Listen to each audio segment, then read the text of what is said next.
Boa noite a todos e a todas. Tudo bem? Eu sou Leonardo Carvalho, presidente do IBDFAN DF. Sejam todos bem-vindos. Eu gostaria de agradecer a participação de todos, em especial do nosso diretor nacional, Dr. Rolfo Madaleno. Muito obrigado por prestigiar o nosso evento do IBDFAN DF. Tá? E para iniciar o nosso evento de hoje, eu vou passar a palavra para a nossa presidente da Comissão de Violência Doméstica, a doutora Solange Correia. Boa noite a todos, é um prazer enorme estar com vocês. Doutora Ana, doutor Jamilson, muito agradecida com a presença de todos. E agora eu gostaria só de fazer uma breve introdução para agradecer, doutor Jamilson, doutora Ana Carolina, a disponibilidade, né, de todo para que nós possamos realizar esse evento. Foi um acolhimento muito agradável e hoje nós estamos aqui tratar de um assunto difícil, porque tratar da violência doméstica no âmbito a constelação familiar no âmbito da violência doméstica é um árduo trabalho de conexão, de abertura.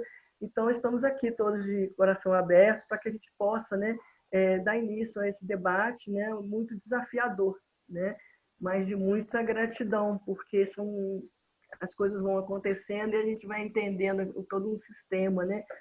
Abrir para o novo, né? Estarmos abertos para o novo é muito importante isso.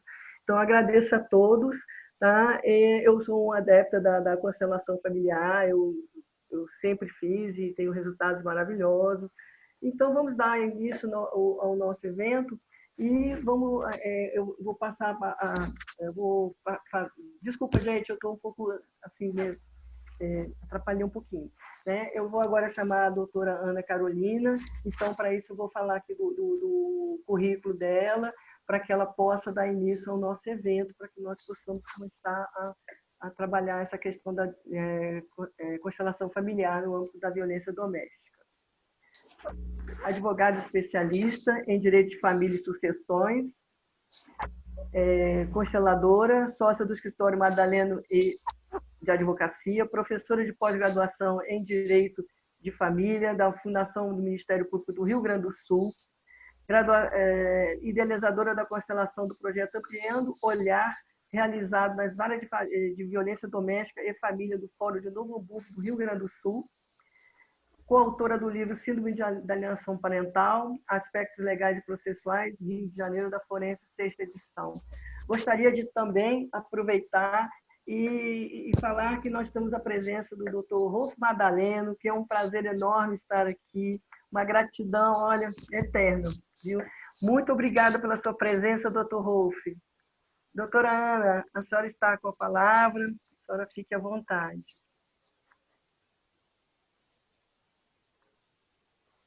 Ah, meu Deus. Deu? Boa noite. Boa noite a todos. Boa noite, Solange. Agradeço o convite que foi feito pela tua pessoa. Agradeço o BDFADF. Para falar um pouquinho desse tema que, né, como bem comentou, é complicado de se iniciar. Né? Porque quando a gente fala de violência doméstica, as pessoas já têm uma pré-concepção, uma ideia formada, né? Ou muitos acham que as mulheres se valem das medidas protetivas para buscar uma alienação parental, que também acontece às vezes, claro. Né? E muitos são os defensores ferrenhos que acham que a mulher é sempre uma vítima, né? Que não ocorre uma alienação parental, por exemplo, que isso não existe. Então é sempre muito polarizada essa discussão. Né? Sempre tem dois polos muito que defendem as suas percepções com unhas e dentes. Então é muito difícil de falar desse tema por essa razão. E ainda mais quando a gente fala de sistêmico, constelação sistêmica ou constelação familiar. Que o que é a constelação familiar? A constelação familiar ela é uma técnica terapêutica. Começou lá meados dos anos 80.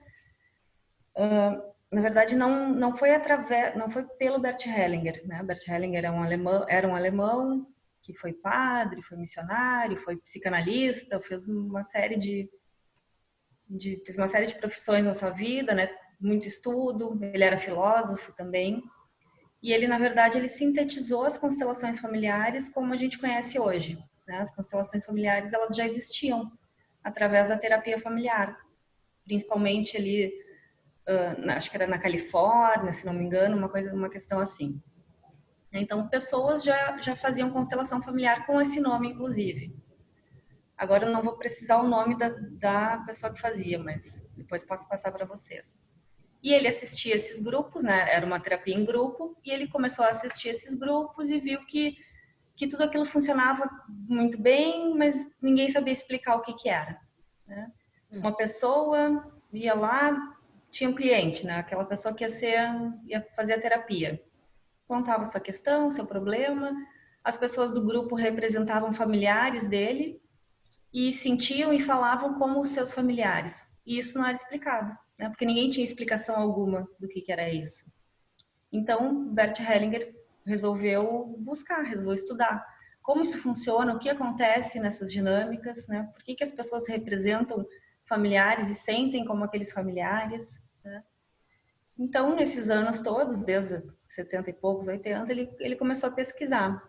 Só que a pesquisa dele era muito mais, não só, mas muito mais fenomenológica, né? Ele fazia as constelações e ia vendo quais eram os padrões que repetiam, o que acontecia de diferente, o que acontecia de parecido, e foi sintetizando a sua forma de constelar, né? Então, ele chegou a uma conclusão de que existem 3 leis, que ele chamava de leis do amor, né? São questões universais que regem os sistemas. E o que é um sistema? Uma família é um sistema, o corpo humano é um sistema, né? Agora, na pandemia, a gente vê que todos nós somos um sistema, né? Se um está infectado lá na China, o vírus vai percorrendo, vai chegar no Brasil, né? Nós somos um sistema, nós somos uma rede.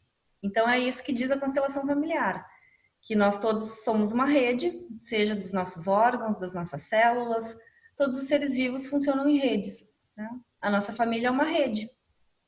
Então, o que acontece com um vai ter uma consequência no outro e vice-versa. Então, é isso basicamente que ele diz. Só que esse pensamento, na verdade, não é novo, né? Se a gente for lá para os filósofos da Grécia Antiga, eles percebiam o mundo dessa maneira, né? O mundo era uma coisa só. Me fugiu a palavra agora, mas era uma coisa só, né? Seja as intempéries do tempo, seja as relações humanas, a matemática, era tudo junto, né? Tanto que a matemática era unida à filosofia e tudo mais. E isso mudou, né, com o pensamento cartesiano, que a gente chama, que começou a separar as coisas em partes, né? Cada um era especialista numa coisa, o matemático especialista na matemática, o filósofo na filosofia, e assim foi compactado o mundo como a gente vê hoje, né? Só que essa visão sistêmica, que a gente fala muito de sistêmico com constelação familiar, né? Às vezes isso confunde, mas o que é sistêmico, o que é constelação familiar, né? Constelação familiar é a técnica que foi desenvolvida, difundida pelo Bert Hellinger. Pensamento sistêmico ou visão sistêmica é onde ele se baseou para isso, né? Onde ele bebeu, a fonte onde ele bebeu para perceber, para difundir essa técnica. Então, eu gosto muito de falar do pensamento sistêmico, porque se a gente for buscar, o pensamento sistêmico baseou a terapia familiar, baseou a psicologia sistêmica, né, e muitas outras coisas. Só que começou esse retorno ao pensamento sistêmico, que, como eu falei lá na Grécia, já era sistêmico, porque tudo era uma coisa só, tudo tinha uma causa, tinha consequência, tinha implicações, o mundo não era visto objetivamente como a gente vê hoje, né? Não tem um bom e não tem um ruim, cada um tem a sua parte, né? Se eu faço uma coisa para alguém, ou eu de alguma forma deixo que a pessoa faça por mim, ou eu me omito de fazer alguma coisa, eu já estou deixando. É isso. Eu vou falar melhor quando eu falar da violência doméstica.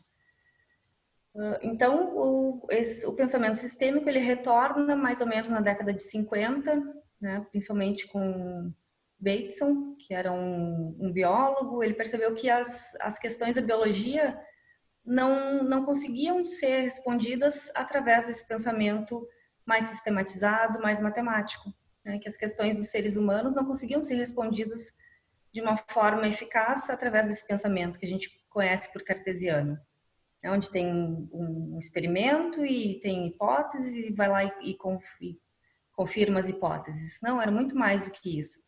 Então, já naquela época, ele percebeu que os seres humanos agiam de uma forma diferente. Os seres humanos não, os seres vivos, né, agiam de uma forma diferente. Ou seja, eles respeitavam também três ordens, que seria a da hierarquia, né? Ele não chamou de hierarquia na época, mas Bert Hellinger chama depois, porque ele buscou nessa fonte. Que aquele ser vivo que veio antes, é ele que vai gerar a matriz para os próximos. Por exemplo, uma célula, né? Ela vai se dividindo e gera matriz para as próximas células. Um animal, aquele primeiro, vai gerar os próximos, né? E que nos seres vivos também tinha um balanço de o que um ser vivo faz, ele espera receber também. Se uma célula faz um tipo de mecanismo, uma célula tem uma função, outra célula vai ter outra função, e assim mantém o equilíbrio do corpo, por exemplo, né? Ou se a gente vai para a medicina chinesa, a gente percebe que o corpo todo trabalha como um uníssono, né? Se eu tenho uma dor no pé, às vezes é por uma questão da coluna, e assim o corpo vai se compensando. E isso acontece na família também, né? Que seria essa compensação, esse equilíbrio. É a nossa família sempre buscando um equilíbrio para que ela possa sobreviver. Qual é o principal objetivo de um ser vivo? Né? Garantir a sua sobrevivência. E da nossa família também, é garantir a sobrevivência da família. Porque todos nós temos uma questão muito primitiva de sobrevivência mesmo, né? Nós temos uma parte do cérebro que é muito primitiva e que visa a sobrevivência. Se a gente pega uma criança pequena, um bebê recém-nascido, ele não vai sobreviver sem contato do outro ser humano, né? Ele não pode ser jogado numa floresta e sobreviver. Isso não vai acontecer. Ele precisa do contato, ele precisa da ajuda do outro. E isso nós levamos para a vida toda. Aqueles momentos cruciais da nossa infância, da nossa primeira infância, principalmente, é o que vai ditar a nossa vida inteira. E isso também foi percebido pelo Bert Hellinger, que ele chama de movimento interrompido, quando a criança não tem esse acesso a uma pessoa que se conecta realmente com ele, né? Mas isso é uma questão que até não vem ao caso explicitar assim mais demoradamente. Mas ele percebeu que isso influencia a vida adulta das pessoas, né? Os traumas gerados na primeira infância, os traumas gerados por essa falta de vinculação, por essa questão de que a criança percebe que talvez não vá sobreviver, né? Vou dar um exemplo para ficar mais claro. Um bebê que foi gerado numa mãe, conhecia aquele som, conhecia aquele cheiro, conhecia aquela voz, né? Aquele tom de voz, aqueles batimentos, e quando nasce ela é doada para alguém, né? Ela vai para adoção e cai num lugar estranho, onde ela não conhece aquele cheiro, onde ela não conhece aquela voz, onde ela não conhece aquelas pessoas. Tá? Por mais que ela tenha uma vida boa depois daquilo, uma vida muito melhor depois daquilo, aquela primeira impressão, aquele choque, aquele trauma, aquele momento onde ela pensa, né? Claro que não racionalmente, quem são aquelas pessoas? Eu vou sobreviver sem aquilo que eu conhecia? Né? Aquilo fica impresso naquela pessoa. Então é como uma rejeição, né? Eu perdi tudo aquilo que me era conhecido, tudo aquilo que garantia a minha sobrevivência. Né? Como eu vou agir depois daquilo? E a pessoa começa a buscar mecanismos para estratégias de sobrevivência, né? Mecanismos para enfrentar esse primeiro trauma ou os traumas subsequentes. E isso vai influenciar principalmente na violência doméstica, né?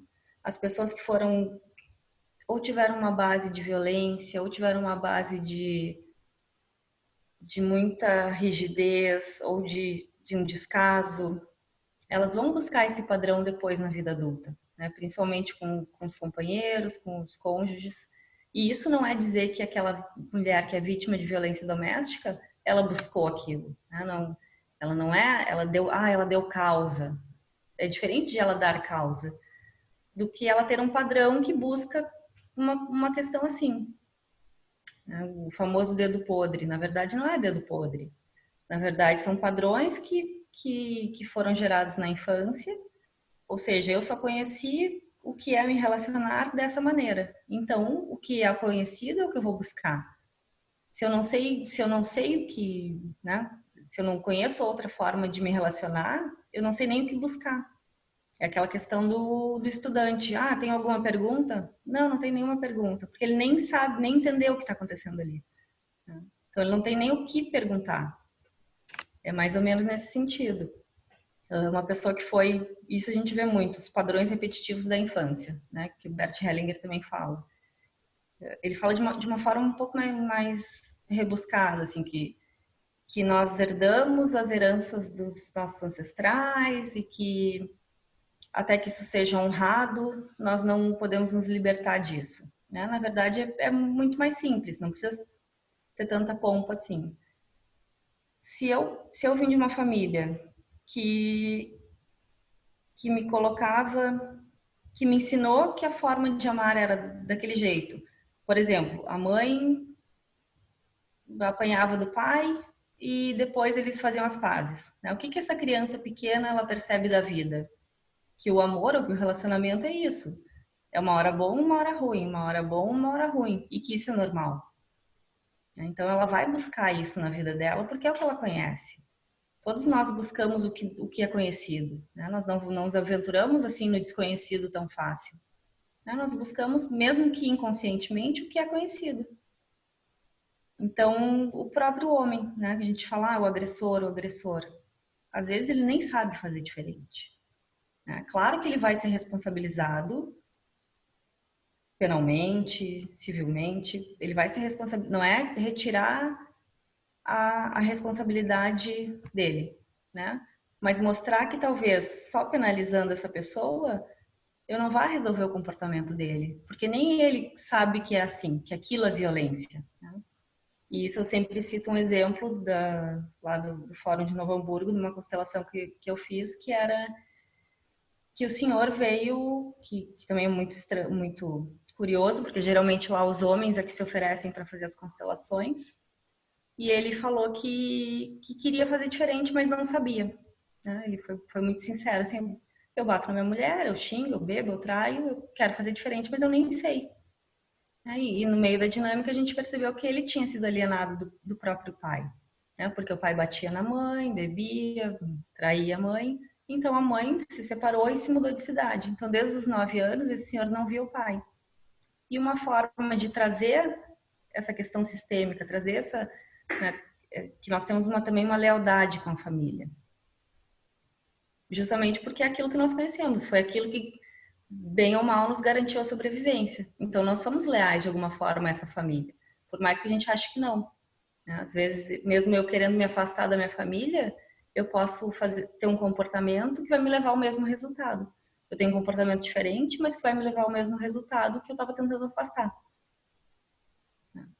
E voltando ao caso desse senhor, ele foi alienado do pai, então a forma dele trazer essa figura do pai de volta era repetindo o comportamento do pai. Então ele também bebia, ele também traía a esposa e ele nunca se deu conta disso. Ele tinha 9 anos quando isso aconteceu. Isso foi lá para o inconsciente dele e ficou lá guardado. Só retornou quando ele viu numa dinâmica de constelação. Ele, nossa, é mesmo, eu faço exatamente como ele. Aí veio um insight. Então, muitas pessoas falam, mas e como é que eu vou tratar uma questão terapêutica no judiciário? Na verdade, a constelação familiar tem que se ter muito cuidado quando ela vai para o âmbito do judiciário, porque não pode ser uma sessão de terapia, não pode ser igual a um set terapêutico, né? Igual a um grupo de constelação com essa visão terapêutica, porque eu não posso abrir toda a questão familiar da pessoa e mostrar para todo mundo que está ali. Tem que se ter muito cuidado de dar só um pequeno passo, né? Então, a constelação, ela funciona assim. Uma pessoa vai lá, conta a sua questão, por exemplo, esse senhor, né, eu queria fazer diferente, mas eu não sei como. Minha esposa ingressou com uma medida protetiva e eu quero ficar com ela, eu gosto dela, mas eu não sei agir diferente. Então, foi isso que ele me falou. Nós chamamos pessoas para representar essa questão dele, né, pessoas da plateia ali que não se conhecem, não sabem nada do caso, né, nada do processo é falado. E elas representam, por exemplo, uma representa ele, uma representa a esposa, uma representa a mãe, e conforme a proximidade ou a distância de cada um, conforme a posição corporal de cada um, né, nós vamos buscando hipóteses e eu vou validando isso com aquele que a gente chama de cliente, que é o constelado. E como funciona isso? Como é que aquela pessoa que vai representar, como é que ela tem acesso à história daquele outro que ela não conhece? Na verdade, tem inúmeras teorias de neurônios espelho, ressonância morfogenética, até campo quântico, dizem. Mas eu vejo de uma forma muito mais simples, que seria uma percepção que todas as crianças têm, né? Se a gente for olhar, ou nós quando éramos crianças, ou as crianças que nós temos em casa, elas percebem os mínimos detalhes dos adultos. O adulto não... Às vezes o adulto chega e diz no escritório, por exemplo, não, mas eu nunca briguei na frente do meu filho. E o filho faz xixi na cama, o filho vai mal no colégio, o filho tem déficit de atenção, né? O filho é aquele que nunca para quieto. A criança está percebendo que existe alguma coisa ali. Né? Nós perdemos essa percepção quando nos tornamos adultos e começamos a agir no automático. Então, eu vejo de uma forma muito mais simples. É uma percepção que numa constelação a gente está aberto para isso. A gente está disposto a perceber a questão do outro, a auxiliar o outro. Então, isso torna mais fácil essa dinâmica em grupo. Então, né, feita a constelação, dependendo da distância, da posição, da posição corporal, eu vou criando hipóteses e vou falando frases. E essas frases, às vezes as pessoas que estão assistindo não entendem nada, né? Mas não tem problema, porque aquela pessoa que está sendo constelada, ela vai tendo insights. São frases às vezes desconexas, frases às vezes muito estranhas, mas que para aquela pessoa é como se abrisse a caixinha do inconsciente dela, né? Como se abrisse aquela caixa e ela vai tendo insights. Às vezes lembra de uma cena, às vezes percebe que fez alguma coisa por culpa, ou que fez alguma coisa para manter o padrão familiar, ou que fez alguma coisa por lealdade a algum familiar. E assim ela pode ter um comportamento diferente, né? Então, no judiciário, é um pequeno movimento que aquela pessoa que é constelada tem um insight e que ela percebe que pode fazer diferente. Existe uma possibilidade de fazer diferente. Quando eu digo uma culpa, o que é uma culpa? Às vezes, essa criança pequena que via os pais brigando, por ela ter essa percepção tão aguçada, ela acha que a culpa é sempre dela. As crianças sempre acham que a culpa é delas. E carregam isso por uma vida inteira. Então, uma culpa que talvez eu tenha como adulto pode ter sido gerada lá na infância. E talvez essa culpa me leve a ter relacionamentos abusivos, me leve a ser submisso num relacionamento. São N razões, N questões geradas ou na infância ou no padrão familiar que podem levar na vida adulta a encontrar um relacionamento abusivo, encontrar um relacionamento violento. Às vezes é aquela criança que não tinha mãe ou pai disponível, né? Ou estava sempre trabalhando, ou estava sempre focado nas suas próprias dores emocionais, nas suas próprias questões. E a criança ia sobrevivendo, né? Era dado comida, era dado alimento, roupa, tinha tudo, mas não tinha aquela conexão emocional. E é isso que todos nós precisamos quando pequenos. Né? Eu posso ser uma mãe ou um pai funcional que atende a criança, que dá tudo para a criança, mas não tem conexão, não tem uma conexão emocional, que é o principal. Então, na vida adulta, ela vai sempre buscar se conectar, só que ela não sabe fazer isso. Então, vai aceitar comportamentos que não são adequados, vai aceitar o que a gente chama de migalhas no relacionamento, né? E se a gente for para a violência doméstica, a gente percebe o ciclo da violência. Por que uma mulher demora tanto para sair desse ciclo? Por que ela entra lá na chamada lua de mel? O homem geralmente é agressivo, provoca violência psicológica ou física ou sexual, seja lá qual for, e depois vem e diz que vai mudar, que vai ser diferente, vem com flores, vem com presentes e a mulher aceita. Por que ela aceita? Porque às vezes ela está buscando ainda preencher aquele vazio emocional lá da infância. Tudo volta para a infância. E quando a gente fala de sistêmico, é só na infância? Não, não é só na infância. Às vezes pode ter sido na infância da minha mãe, pode ter sido na infância da minha avó, né? E digamos, foi na infância da minha mãe, da minha avó. Minha avó não teve uma mãe presente, ou faleceu cedo, ou tinha muitos filhos para criar e não podia estar disponível emocionalmente para mim, né? Para minha avó. Minha avó tem uma vida normal, se casa, tem filhos, né? Tem minha mãe.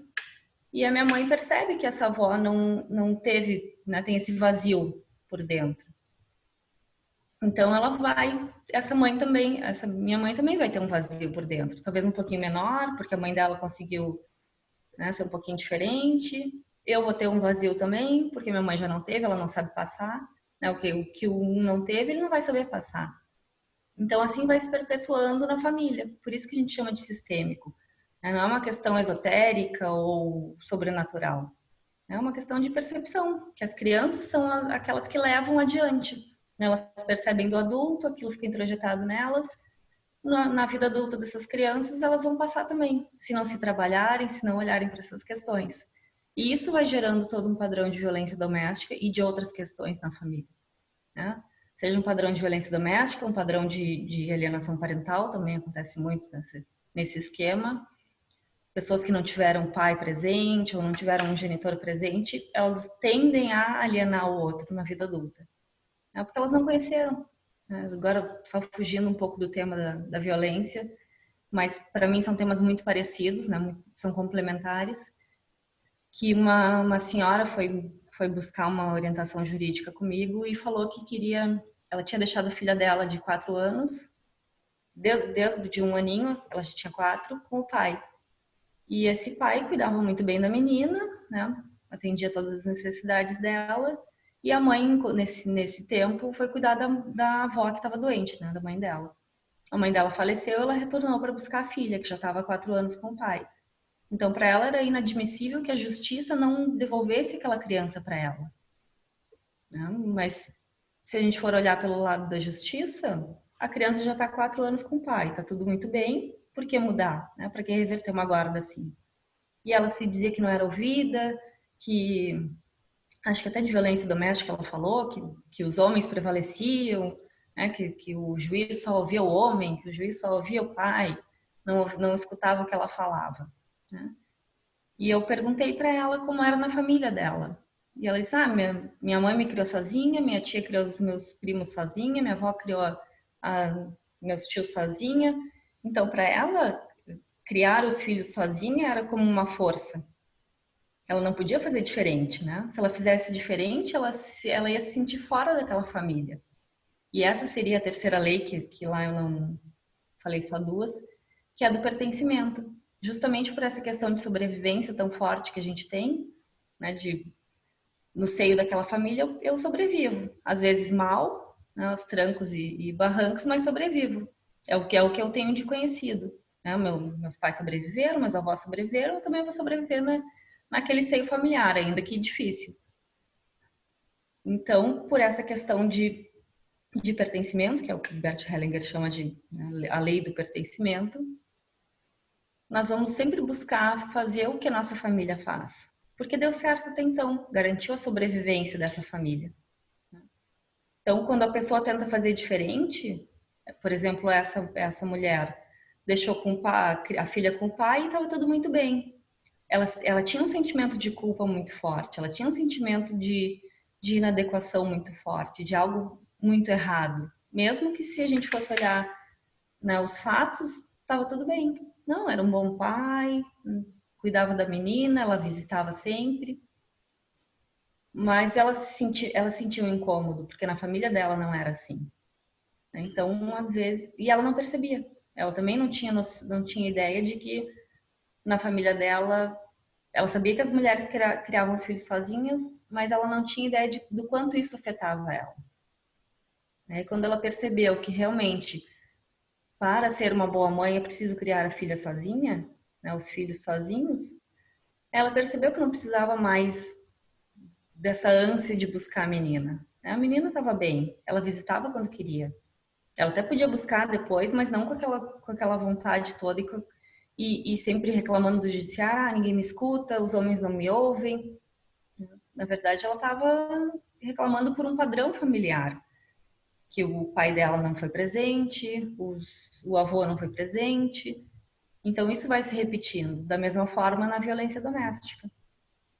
Não sei se eu estou me estendendo demais no tempo aqui.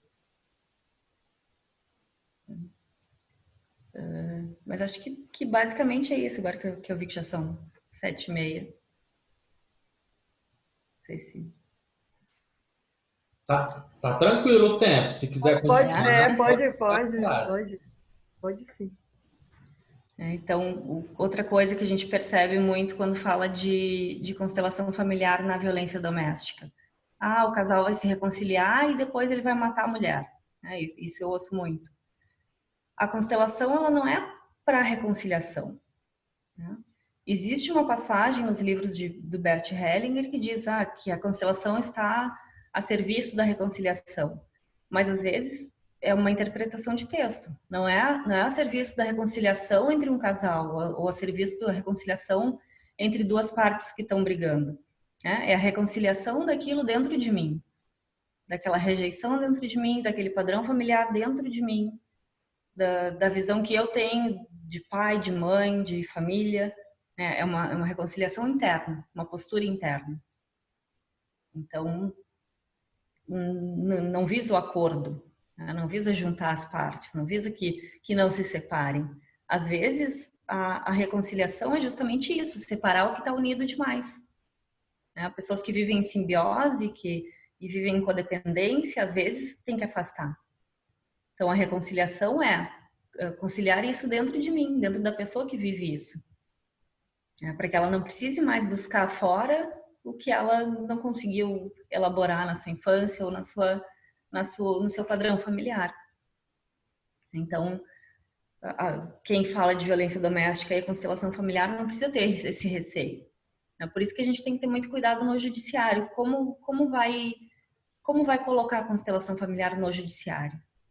Porque às vezes, porque eu li num livro do Bert Hellinger que ele fala de reconciliação, eu quero que todo mundo fique em paz, unido e tudo muito lindo, que saiam acordos, que o litígio é ruim. O litígio não é ruim. Às vezes ele é necessário. Eu não digo litígio, o conflito. O litígio não precisa se estender tanto. E é isso que a constelação familiar faz. Porque ela vai nas questões emocionais que fazem o processo durar tanto. Se a gente for olhar um processo de família, por exemplo, leva 10, 15 anos.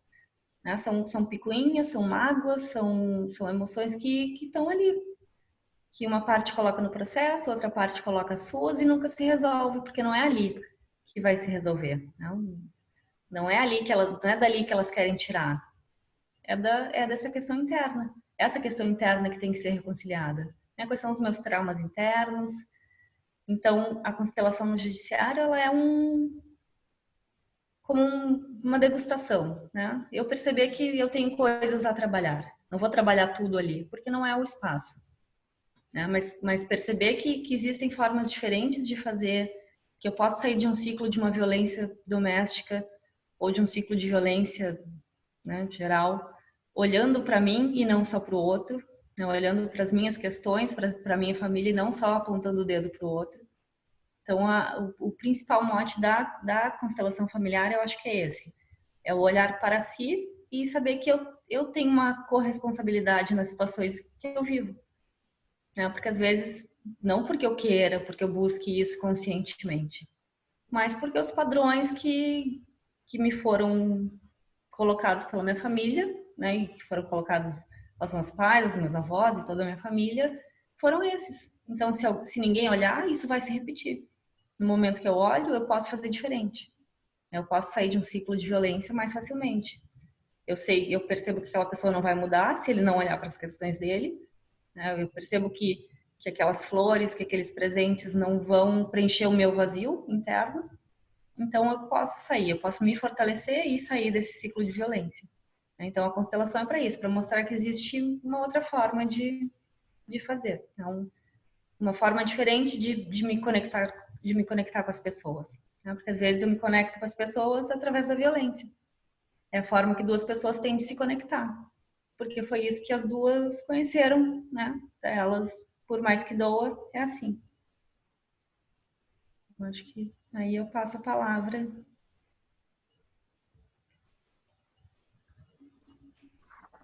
Muito obrigada, doutora, por essa visão, né, ampla, essa ampliação desse olhar, é um novo olhar, né?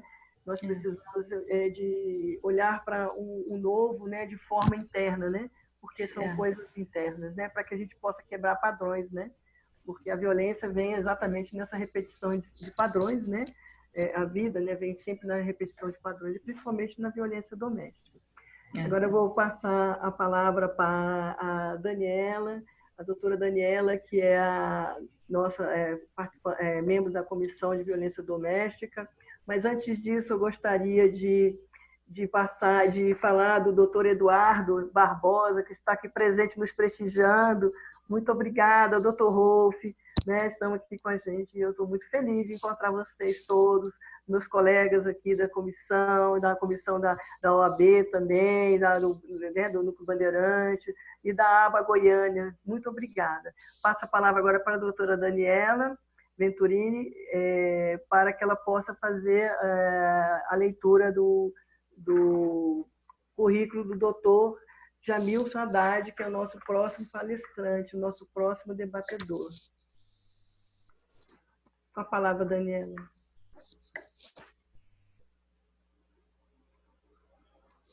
Está sem som. Está sem som, Léo. Está ativada, Daniela. Pode falar. Boa noite. Eu queria cumprimentar todos e a todos, as pessoas do Dr. Leonardo, presidente do IBD-FANDEF, da doutora Solange, presidente da comissão, cumprimentar a doutora Ana Carolina, nossa palestrante, e apresentar o doutor Jamilson Haddad Campos. Doutor, muito boa noite. Vou fazer uma breve leitura do seu currículo para que o senhor possa iniciar a sua explanação, ok? Boa noite. Doutor Jamilson Haddad é juiz de direito, reconhecido pela Corregedoria de Justiça em razão do seu desempenho exemplar na atividade jurisdicional da primeira vara de violência doméstica e familiar contra a mulher. Ele é mediador judicial, capacitador na temática de direitos humanos e equidade de gênero na ESMAGES, professor de pós-graduação, palestrante nas temáticas de justiça restaurativa, constelações familiares, direito sistêmico e violência doméstica contra a mulher, formação e capacitação em justiça restaurativa, formação em constelação estrutural, em constelação organizacional, tem cursos de constelação familiar e programação neurolinguística pelo Instituto Você, em São Paulo, curso de Cosmic Power pela Hering School, na Universidade Multicultural de São Paulo, curso de formador de formadores pela Escola Nacional de Formação e Aperfeiçoamento da Magistratura, pós-graduando em Direito Sistêmico pela Hering School, pós-graduado em MBA, Poder Judiciário pela Fundação Getúlio Vargas, representante da região Centro-Oeste na Secretaria da Mulher da Associação dos Magistrados do Brasil, tem curso de extensão na Itália pela Unicrim das Nações Unidas em Direitos Humanos e Sistema Correcional, pós-graduado em Direito Civil e do Consumidor pela Universidade Gama Filho, tem artigo publicado na revista Amanjus, A Boa-Fé e a Nova Teoria Contratual, é coautor do livro Sistema de Justiça, Direitos Humanos e Violência no Âmbito Familiar, pela editora Juruá, também é coautor do livro Família e Sociedade, Passo a Passo, volumes 5 e 6, da editora Juruá, tem vários cursos realizados pela Fundação Getúlio Vargas. Doutor Jamilson, é um prazer tê-lo conosco e eu passo a palavra ao senhor.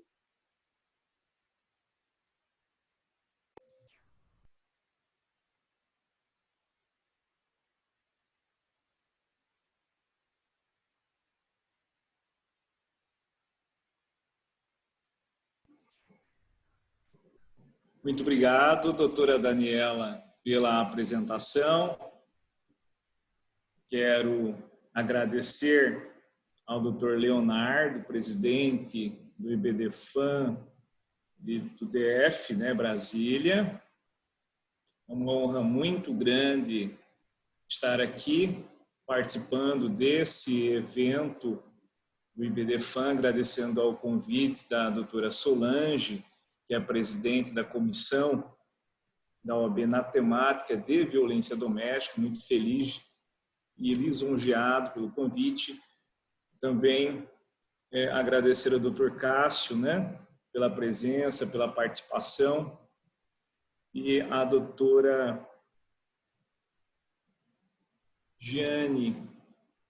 Juliana Gianquim, que é a presidente do IBDFAN de Mato Grosso. Também ela estava aqui agora está aqui, estou vendo ali. Tudo bom? Uma honra muito grande, está fazendo um trabalho extraordinário aqui. Inclusive, eu estava falando para o doutor Leonardo que eu participei como secretário-geral quando da presença da doutora Ângela Gimenez, que foi quem passou o meu contato para a doutora Solange. Então, uma honra imensa, doutor Leonardo, de estar aqui participando desse evento da OAB. Nessa temática, foi combinada com a doutora Solange, de violência doméstica e familiar contra as mulheres, a nova visão sistêmica e a resolução de conflitos, né? E parabenizar a doutora Ana Carolina Madaleno. Eu estava conversando com uma colega do DF, eu peço perdão pelo fonavídeo, eu não me lembro, não sei se foi a doutora Deia, eu não estou lembrado, acho que a doutora Deia. E ela elogiou bastante o seu trabalho, a doutora Ana Carolina, né, essas questões das constelações, né? E parabéns pela sua fala nesse instituto, nessa nova compreensão que busca sempre fazer o melhor, que é, no fim, da resolução dos conflitos. O tempo é curto, doutor Leonardo, né, e todos os advogados e profissionais que aqui estão, então vamos tentar condensar essas temáticas. Como nós temos um público variado e essa palestra vai ficar gravada, então vamos tentar colocar o que é de importante nessa temática de violência doméstica, esse novo olhar, e o que todos nós buscamos, operadores do direito, membros do sistema de justiça, que é justamente a resolução dos conflitos. A violência doméstica, ela tem sido um fenômeno de estudo, não somente no Brasil, mas praticamente em todos os países, especialmente ganhando relevância nesse período da pandemia. Nós tivemos noticiários de que na China houveram recordes de divórcios, no Japão, hotéis para onde os cônjuges pudessem dormir, hotéis diferentes ou quartos, apartamentos diferentes. No Brasil, nós tivemos um aumento, em alguns lugares, de 400% da violência doméstica e tem ganhado cada vez mais relevância estratégias de combate a essa violência, até porque o Brasil é o 5º país mais violento do mundo na temática de violência contra as mulheres. Então, nós temos a Lei 11.340 de 2006, que é considerada a 3ª melhor legislação do mundo, um caráter híbrido. Nós temos questões criminais no âmbito criminal e questões no âmbito civil, né? Uma lei mista e que tem um caráter bastante principiológico e protetivo, especialmente protetivo, mas a minha fala vai ser com colocações praticamente perguntando, fazendo uma reflexão também. Mas mesmo assim, tendo a 3ª melhor legislação do mundo e tendo ela um caráter híbrido, misto, com estratégias onde essas medidas protetivas funcionem com mais efetividade, com mais agilidade, nós temos discussões nas temáticas do sistema penitenciário, com os advogados participam e também guardam muita preocupação no exercício profissional do dia a dia e também como cidadãos na vida em sociedade. E, apesar desse aprimoramento da legislação, apesar de termos a terceira maior legislação do mundo, nós temos uma constatação de uma violência doméstica e familiar contra as mulheres de forma praticamente alarmante, né? Alarmante e com preocupações em várias áreas do Estado. Por quê? Essa violência, depois a doutora Ana Carolina explicou muito bem questões de ciclos, os padrões, né? Então vamos por etapas. Essa violência, ela interfere, impacta no sistema carcerário, sim ou não? Muito. Nós temos o Brasil figurando como a quarta maior população carcerária do mundo. Bom, então vamos raciocinar. Se nós temos o Brasil com a quarta maior população carcerária do mundo e uma lei, a Lei 11.342/2006, conhecida como Lei Maria da Penha, como sendo considerada no mundo a terceira melhor legislação e tendo um fator muito forte protetivo, preventivo dessa violência, significa que talvez não estejamos ainda alcançado a evolução de que, de fato, essa lei e esse exercício por parte do Estado e do sistema de justiça consiga ou tenha conseguido até então prevenir e razoavelmente combater ou evitar essa prática de violência contra as mulheres. E que é uma prática de violência contra a humanidade, porque todos são atingidos. O homem que pratica agressão, ele é atingido, especialmente a mulher, ela é atingida e, de maneira muito preocupante, os filhos e os agregados que, por vezes, presenciam essa violência. Então, nós temos uma questão, inclusive, de preocupação no cenário das políticas públicas. Porque nós temos a terceira melhor legislação, mas nós temos, fazendo parte desse sistema criminal, porque as várias violências domésticas são consideradas várias criminais, nós temos um sistema carcerário abarrotado. Significa que, por melhor e mais qualificada que seja essa lei, por mais que o Poder Judiciário tenha se especializado, aperfeiçoado, por exemplo, aqui em Mato Grosso, né, nós temos uma rede de proteção, nós temos uma desembargadora, Maria Ortiz, que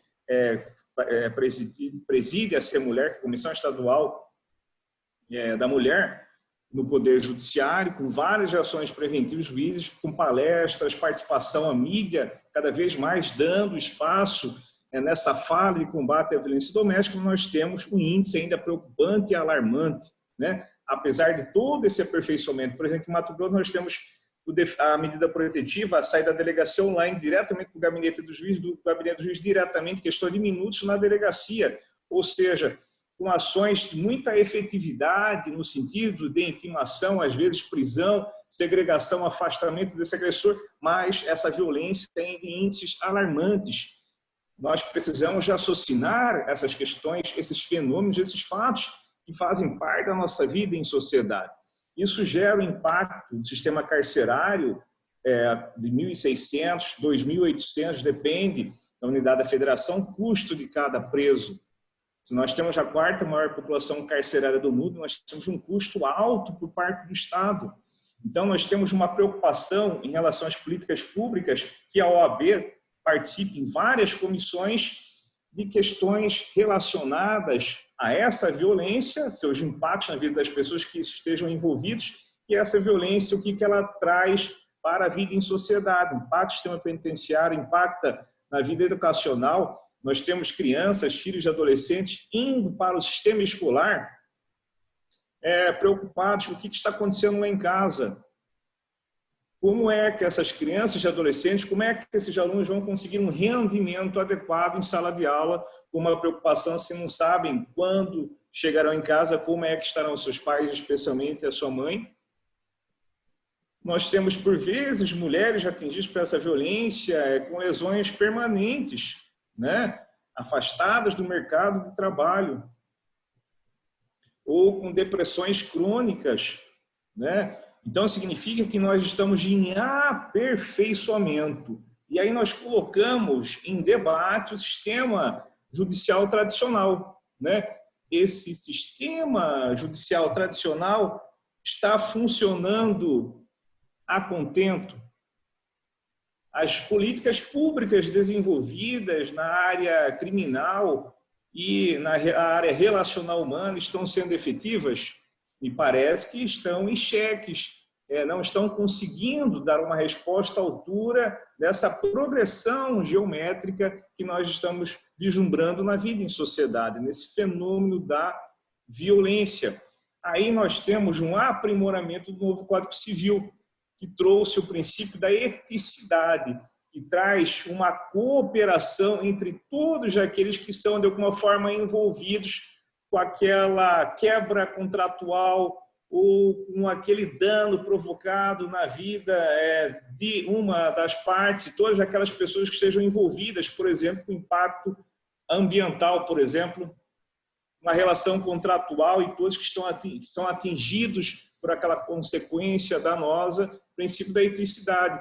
Aí nós tivemos uma evolução do novo Código de Processo Civil que trouxe esses institutos da conciliação, mediação, arbitragem, especialmente conciliação, mediação, e nós temos também esse arcabouço acolhendo a justiça restaurativa com resoluções do Conselho Nacional de Justiça, com ampla participação de advogados altamente qualificados e preocupados com essa questão de política criminal, que também fizeram parte, e essa expansão tão importante junto à OAB, da justiça restaurativa, da mediação penal em expansão, crescendo no mundo e também crescendo no Brasil. E temos também, dentro desse arcabouço do novo Código de Processo Civil, esse acolhimento para o direito sistêmico, para as constelações que dão base, que são base de compreensão e aperfeiçoamento para esse direito sistêmico, todos servindo especialmente dentro desse espaço que se chama métodos modernos de resolução de conflitos. Métodos modernos de resolução de conflitos. Por que modernos? Porque o que tem de tradicional, que merece respeito, é aplicado, está em absoluta vigência o nosso ordenamento jurídico tradicional, mas ele está se servindo, precisando de outras fontes para que consiga, neste mundo, nesta etapa da vida relacional humana, trazer mais efetividade nesse conflito entre os seres humanos e dos impactos trazidos na vida em sociedade.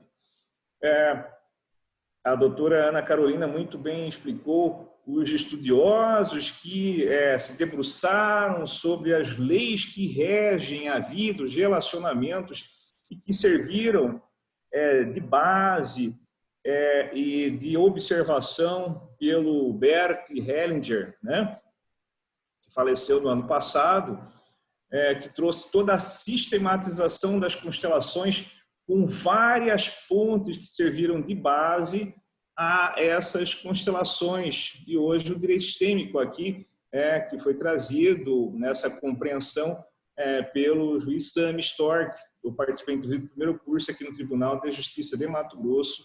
Ele veio fazer a capacitação.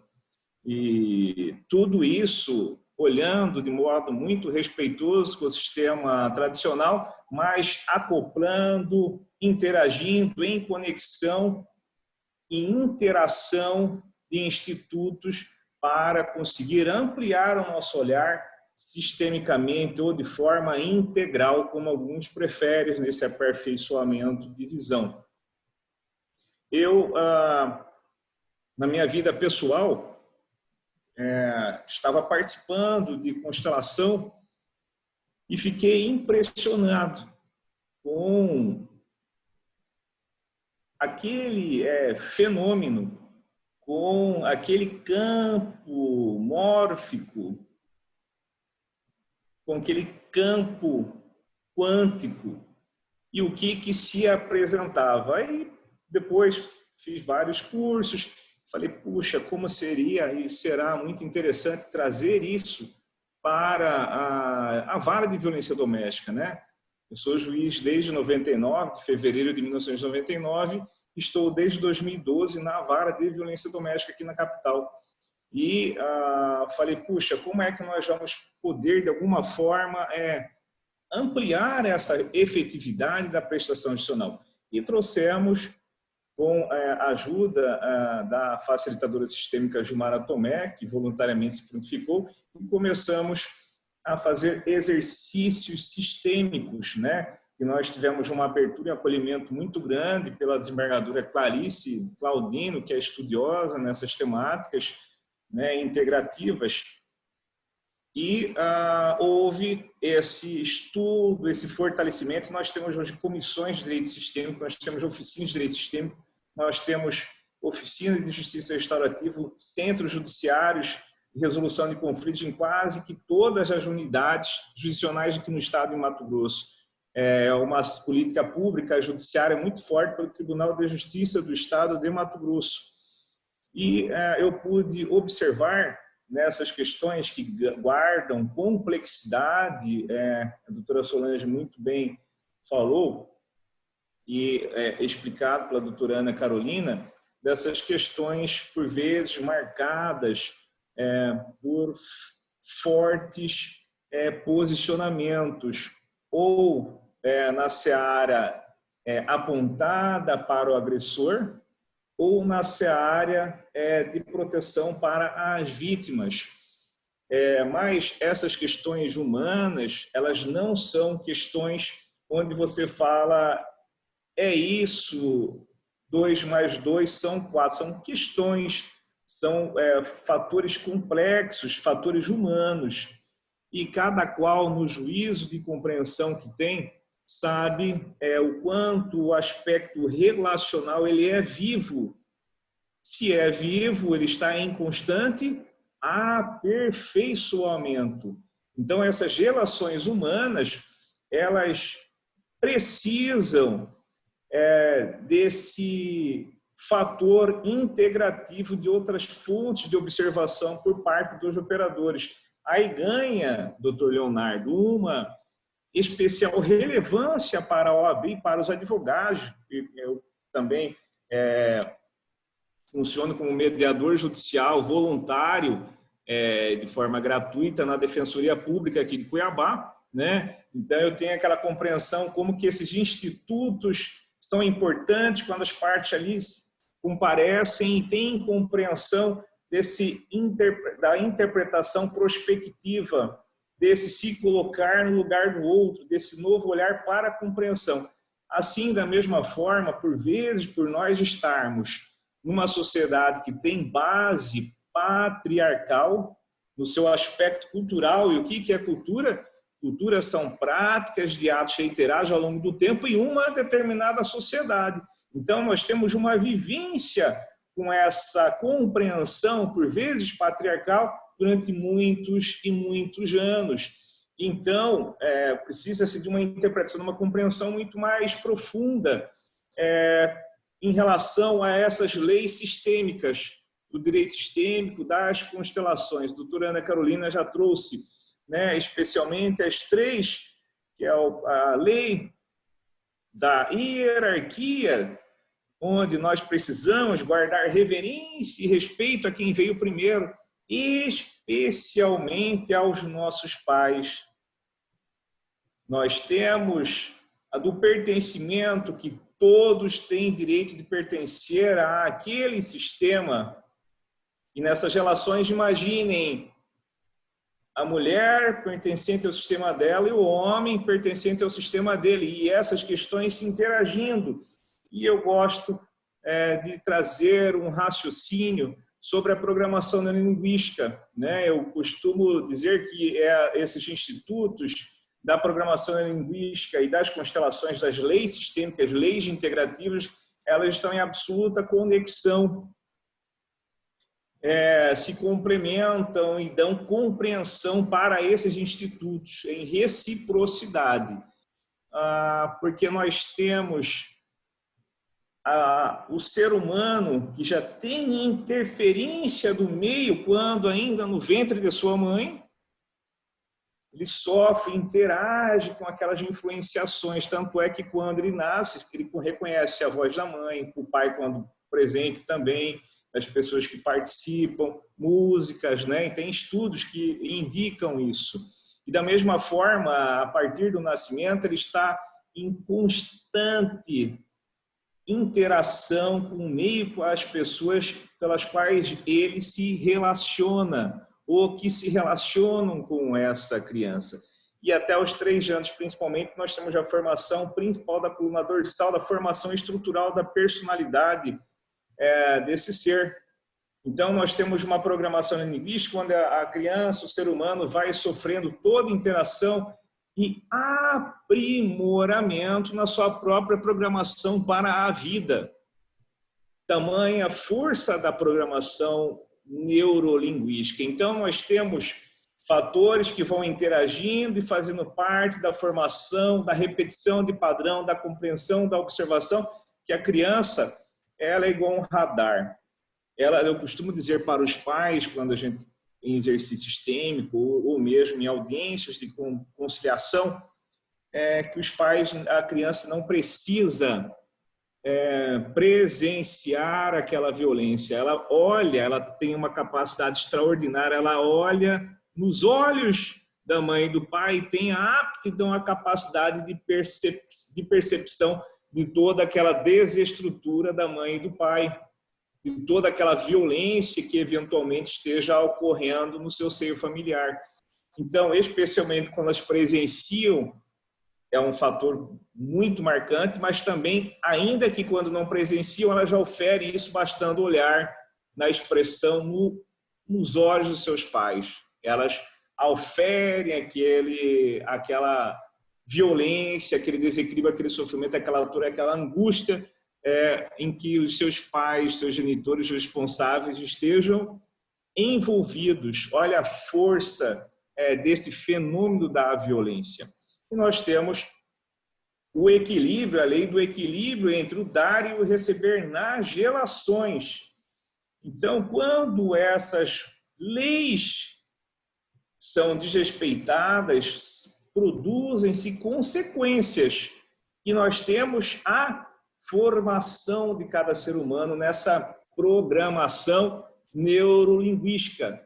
Significa que nós temos uma repetição de padrão de gerações, de exclusões daquele sistema. Por exemplo, eu faço um exercício bem simples e que tem bastante resultado. Se nós fizermos aqui um grupo, né, vamos pegar, por exemplo, vamos montar um grupo aqui. Estou chamando quem vai participar. Doutor Leonardo, doutora Solange, doutora Ana Carolina Madaleno, doutora Micaela, o doutor Cássio e doutora Juliana e Jaquim. Então, nós estamos nesse grupo, correto? E eu vou falar para todos os outros que não foram mencionados prestarem atenção, porque no aspecto profissional vocês terão um ganho extraordinário em relação aos seus honorários, em relação à resolução do conflito de maneira muito efetiva, muito proveitosa, brilhante na vida de seus clientes. Então, isso interessa a todos vocês ou a algum de vocês não interessa? E parece que a todos vocês, né? Não somente aqueles que participarão, que foram nominados, não é isso? Então, olhem para essas pessoas que foram nominadas e todas estão muito interessadas, querendo saber de que forma elas terão esse proveito profissional, de efetividade profissional e em relação aos seus ganhos de sustento para a sua família e para a sua própria vida. Extremamente importante, né? Honorários, verbas, por vezes, alimentares de manutenção de suas famílias. Mas aí nós vamos fazer um círculo com todas as pessoas que foram nominadas. Eu chamo cada um, nós pensem vocês que foram nominados, que nós estamos participando desse círculo. Estamos fazendo um círculo, doutora Juliana, estamos fazendo um círculo e eu simplesmente faço assim e falo para o doutor Leonardo, que é o presidente da OAB, que ele, de alguma forma, não vai participar. Vira as costas para ele e começamos a falar. O doutor Leonardo está até bebendo água agora. Automaticamente, essa pessoa vai se sentir excluída. E consciente ou inconscientemente, ele vai se sentir muito mal. Certo ou não, doutor Leonardo? Correto. Com compreensão ou incompreensão, a pessoa se sente excluída. E algo que seria de muita preocupação e vontade de participação por parte dele. Então, guardadas as proporções, só para que vocês se coloquem no lugar, o vislumbre, o que significa a exclusão. Toda vez que nós fazemos esse exercício, é nítido, a fisionomia da pessoa muda e todas as pessoas que estão observando, elas têm essa percepção, é praticamente 100%. Imaginem essas exclusões familiares, doutora Ana Carolina. Como é que fica, por exemplo, uns filhos, um deles com exclusão, quando tem exclusões patrimoniais, exclusões especialmente afetivas, exclusões, por vezes, de forma negativa, rebaixando a figura de um dos filhos. E se para nós, já com toda a estrutura do Dr. Leonardo, presidente da OAB, no DF, qualificado, experiente, profissional, adulto, imagine isso para uma criança, imagine isso para um adolescente, ou um aspecto relacional entre aquela família, quando um exclui o outro. Por exemplo, quando o homem exclui nesse princípio de dar e receber em relação à mulher, somente ela dá e ele só recebe. Será que essa relação vai ter equilíbrio? Alguém aqui gosta de somente dar sem receber? Evidentemente que pode falar, puxa, está sendo muito bom, mas a pessoa vai sentir isso. As pessoas, elas precisam participar, elas precisam ser vistas, ainda que de forma muito humilde. A exclusão, ela afeta energeticamente, produz sentimentos dos mais difíceis nesse aspecto relacional humano. Então, esses estudiosos observaram de que forma essas leis impactam na vida relacional, na vida dos seres humanos. Essa exclusão, por exemplo, pensando na nossa ancestralidade, o direito sistêmico das constelações trabalham, a importância, e isso tem a base de fundamento também na programação linguística, porque nós sabemos que nós temos hoje a ciência das emoções, esses traumas vivenciados pela nossa ancestralidade, eles são internalizados, a pessoa internaliza aquele trauma, vai para nível de consciência, inconsciente, internalizado e é repassado de geração para geração. Olha a força desses fatores. Então, dentro dessa programação e dessas leis que regem as relações humanas, da nossa ancestralidade, que muito bem é explicado pelo direito sistêmico, especialmente no aspecto familiar ou das organizações, das empresas, em toda a relação humana, em todas as áreas de atuação, mas tem mais participação e se é mais falado na área familiar, e crescendo agora no âmbito de violência doméstica, que é violência doméstica e familiar. Então, nós temos essa internalização dessa conduta traumática reproduzida de geração para geração. Ancestralidade cientificamente demonstrada em estudos com animais em gerações futuras. E nos campos fenomenológicos se toma consciência, se ganha na observação pelo qual aquelas pessoas estão inseridas. Então, nós temos a força dessa programação e essas leis sistêmicas interagindo naquele aspecto relacional como base de sistema do ordenamento jurídico, direito tradicional. Bom, se no direito tradicional houve-se a necessidade de aprimoramento, por exemplo, com relação à justiça restaurativa, para trazer o empoderamento à mulher vítima e reparação do dano, e fala também ao homem agressor ou transgressor no sentido de uma sentença dialogal, no direito sistêmico tem a grandeza de compreender por que réu, vítima, agressor, vítima estão inseridos nesse emaranhamento sistêmico ou nessa visão integrativa do direito sistêmico, doutora Solange.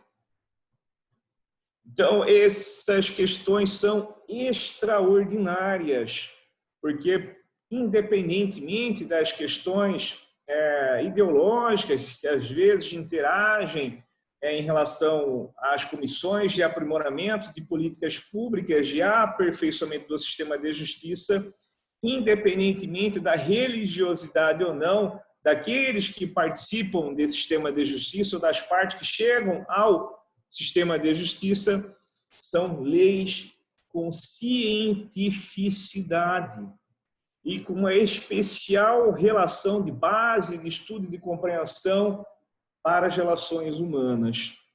Então, nós temos o direito tradicional com absoluta relevância e a aplicabilidade se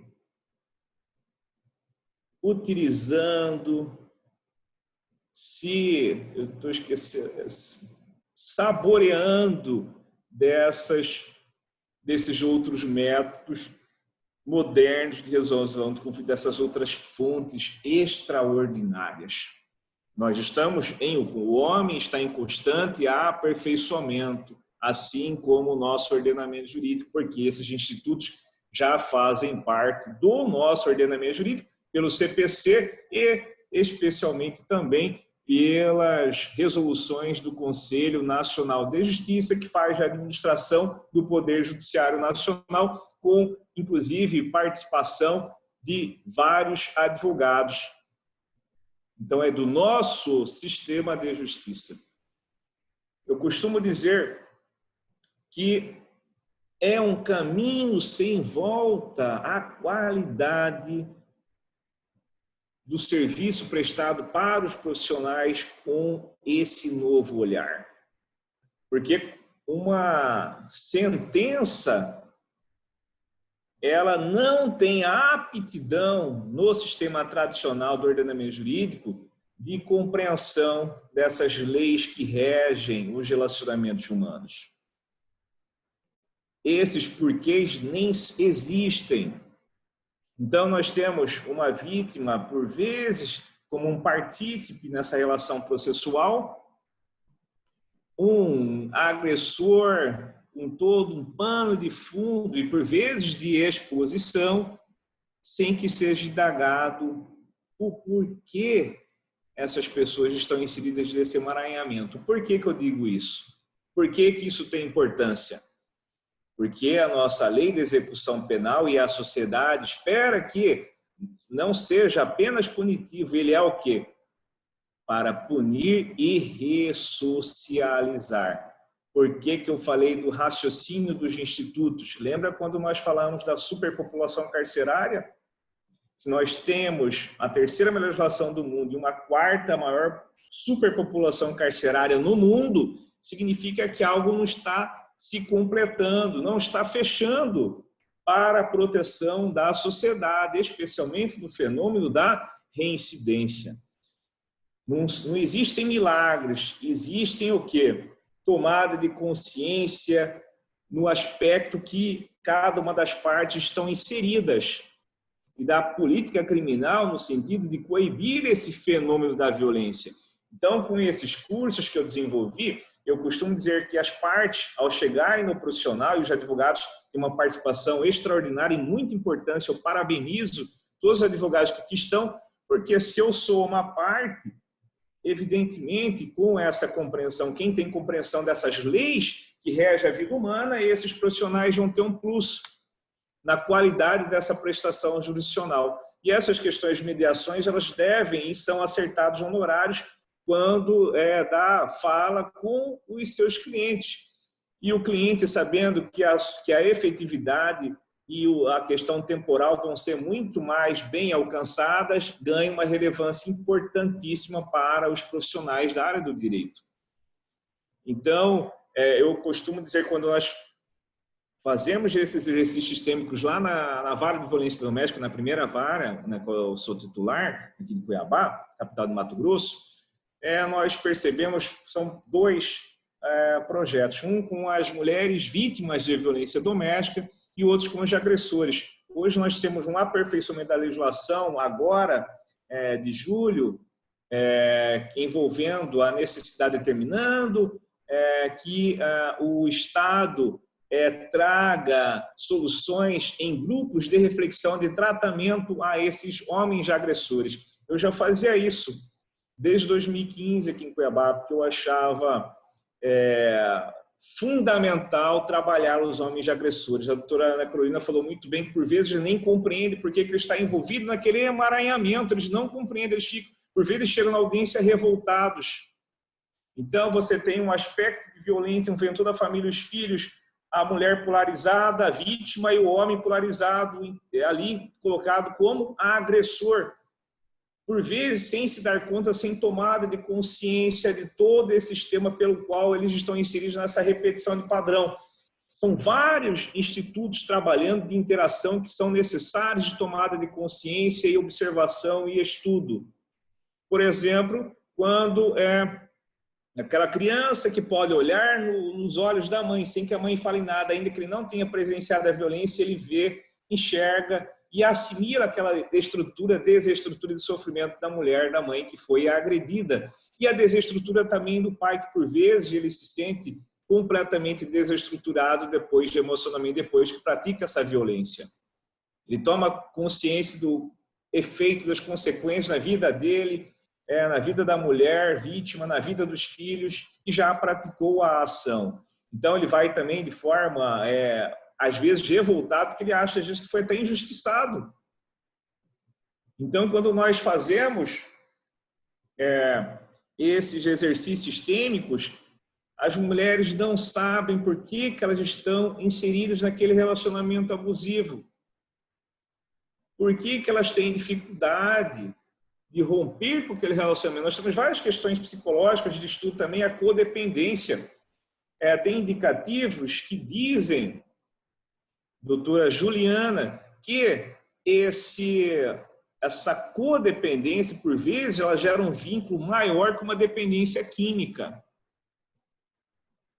Olha a dificuldade dessa mulher, doutora Solange, de romper, doutora Ana Carolina, com esse ciclo da violência. Se geram, nós sabemos o que alguém consegue mudar outra pessoa? Alguém aqui tem força de mudar outra pessoa? Se tiver alguém, levanta a mão e depois eu vou querer conversar com ela para ela poder me passar essas informações que eu preciso muito, que eu não consegui achar ainda. Nós não conseguimos mudar a outra pessoa. Uma mãe não consegue romper, por vezes, aquela dependência química dos filhos. Quantas mães vêm desesperadas? Tem mães que são agredidas no nome da violência doméstica para os seus filhos que são dependentes de substâncias químicas e que ela não consegue fazer com que o filho ganhe consciência e rompa com aquele vício.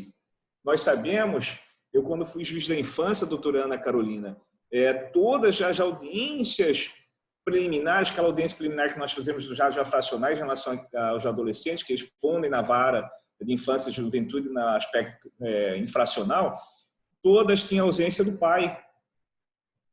Todos aqueles adolescentes infratores, ausência do pai. E aí nós encarceramos ainda ele depois nessa situação de violência doméstica, sem compreensão de que forma a vítima, a mulher que está sendo agredida nessa relação na sua vida e para a sociedade, para os filhos, de por que aquele homem praticou essa violência. A justiça restaurativa tem um aspecto interessante que eu acho que interage com o direito sistêmico, que tenho convicção, tenho falado isso, no sentido de perguntar para o agressor nessa sentença dialogal, só fazendo um parâmetro de observação desses institutos, nós estamos falando aqui do direito sistêmico, mas só de observação, de perguntar para o agressor: O que te levou a essa ação?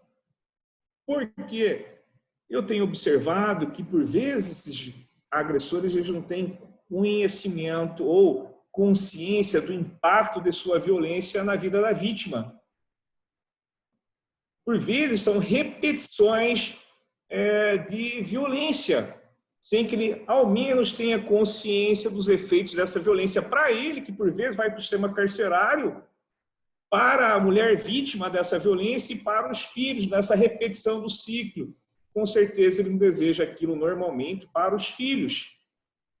Uma menina, a filha, quando presencia a mãe sendo agredida e eles vão para o quarto, dormem, acordam no outro dia, os pais ficam como se estivessem normais. Aquela menina vai achar que faz parte do relacionamento humano, das relações, a violência. Para ela vai ser normal, nessa programação neurolinguística.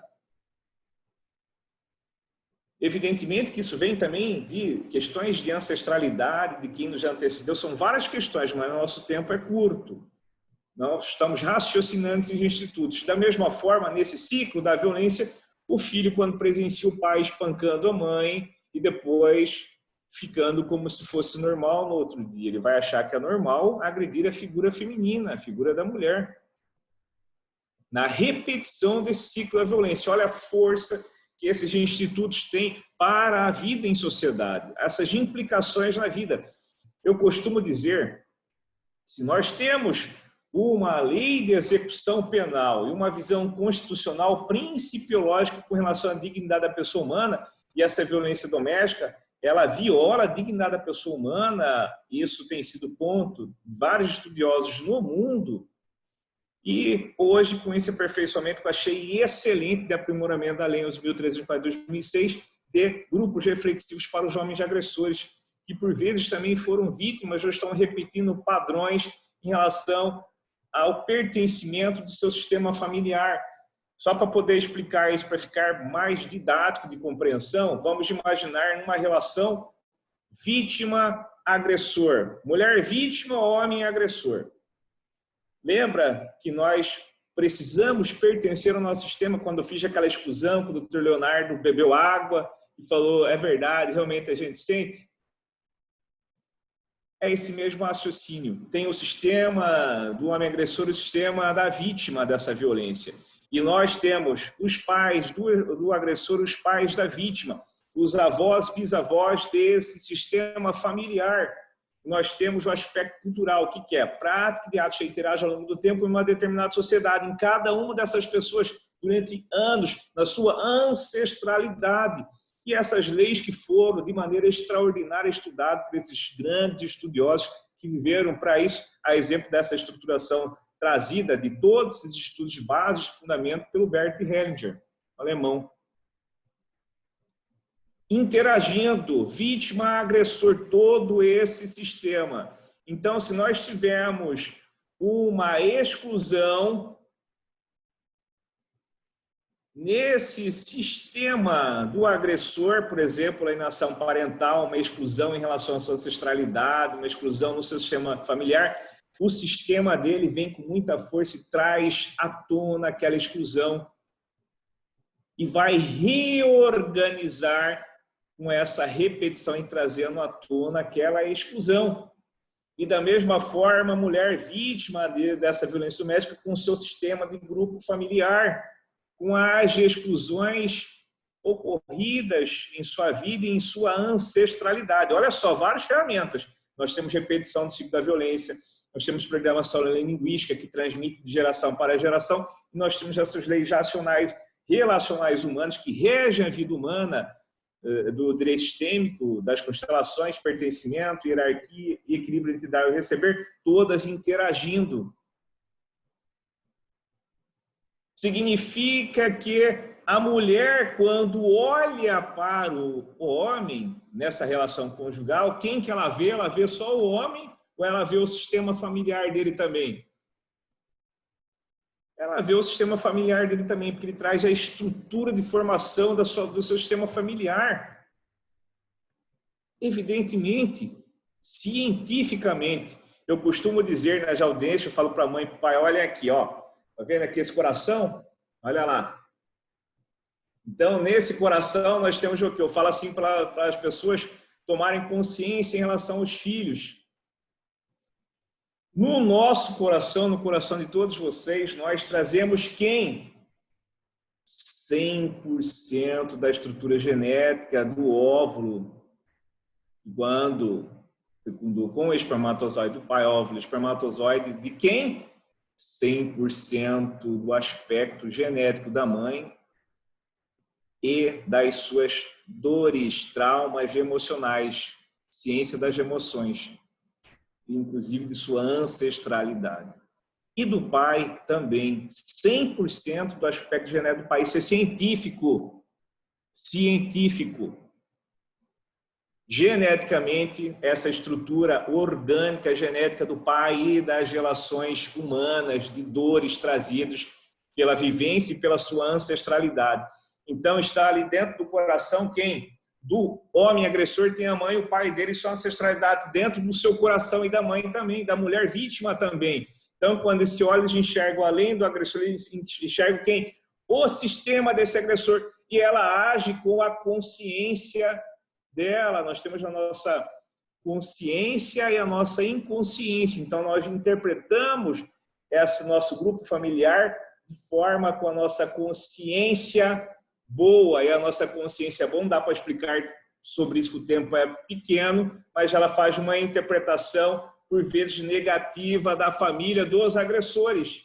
E os agressores fazem uma interpretação negativa através da sua boa consciência, porque o que é certo para ele pode não ser certo para ela, o que ele acha pode não achar ela, e ele gera essa interpretação do seu sistema familiar em relação ao grupo familiar da mulher, gerando o quê? Por vezes de incompreensões, de repetições de padrão, de exclusões, de brigas, de violência nessa vivência relacional entre vítima e agressor. Olha que extraordinário tomar consciência e estudar esses aspectos científicos e emocionais geracionais entre as pessoas. Então, fazendo essa compreensão, esse raciocínio desses institutos de modo integrativo, científico, nós indagamos se nós temos a terceira melhor legislação do mundo de combate à violência doméstica. Isso é conhecido mundialmente. A Lei Maria da Penha aqui do Brasil é a terceira melhor do mundo, híbrida, extremamente preventiva, com ações, instrumentos cautelares extraordinários de aperfeiçoamento jurídico, de proteção para as mulheres, e mesmo assim nós temos o Brasil com o quinto país mais violento do mundo contra as mulheres. Bom, e se nós temos uma legislação protetiva, nós temos um ordenamento jurídico de execução penal que fala que nós temos que ser o quê? Punitivo e ressocializar. A ressocialização. E nós temos uma massa carcerária imensa e uma reincidência imensa no Brasil. Significa que esses institutos do ordenamento jurídico não estão sendo efetivados. Não é isso? Ou alguém discorda disso? Não estão sendo efetivos. Isso é um fato. Segundo Evandro Luiz e Silva, contra fatos não restam argumentos. Nós podemos argumentar, mas são fatos. Por isso que nós precisamos ampliar a nossa compreensão com esses métodos integrativos sistêmicos. Isso é extraordinário. Se você chega para o seu cliente com essa compreensão, doutora Ana Carolina, do sistema familiar, de como que isso implica, por vezes inconscientemente, que esse sistema é muito mais forte na repetição de padrão e que é possível tomada de consciência e rompimento desse padrão. Isso é extraordinário para essas pessoas. É além do que nós temos visto até então, com uma não eficiência do nosso ordenamento jurídico até então vigente.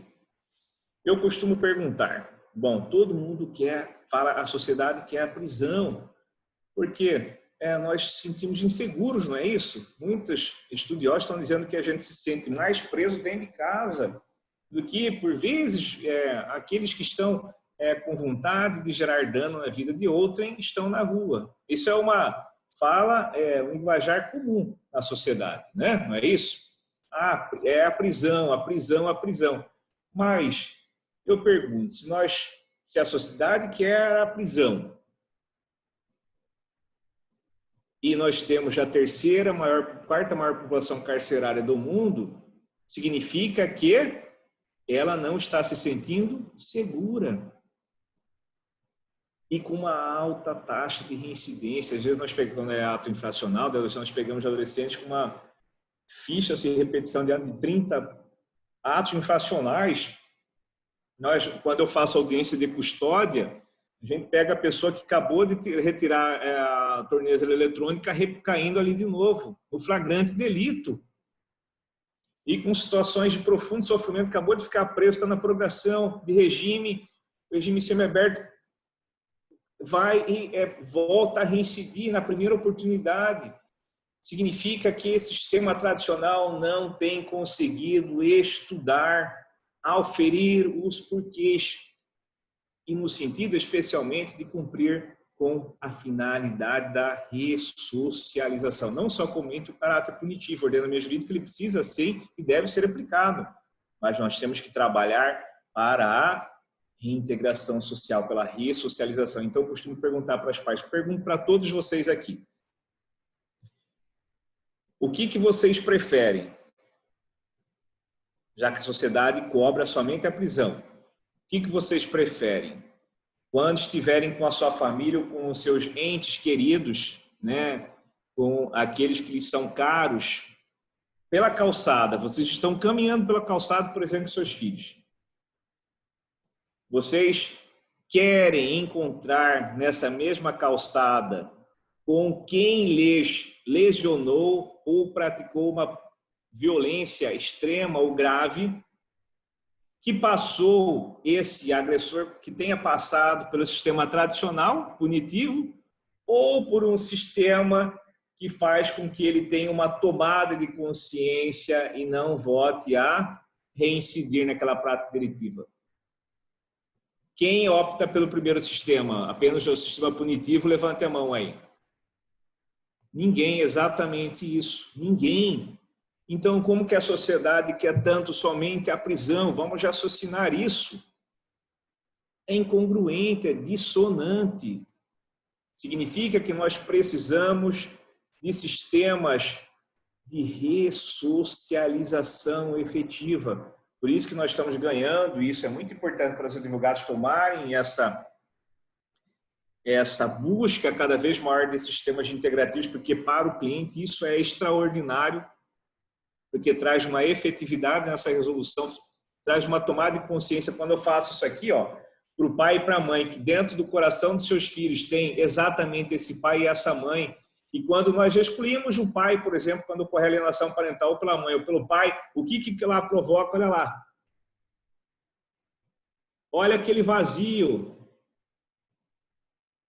Aquele adolescente infrator está procurando o seu pai, que ele não vê há muitos anos. Geralmente, a exclusão do pai traz atos de violência e de dependência química.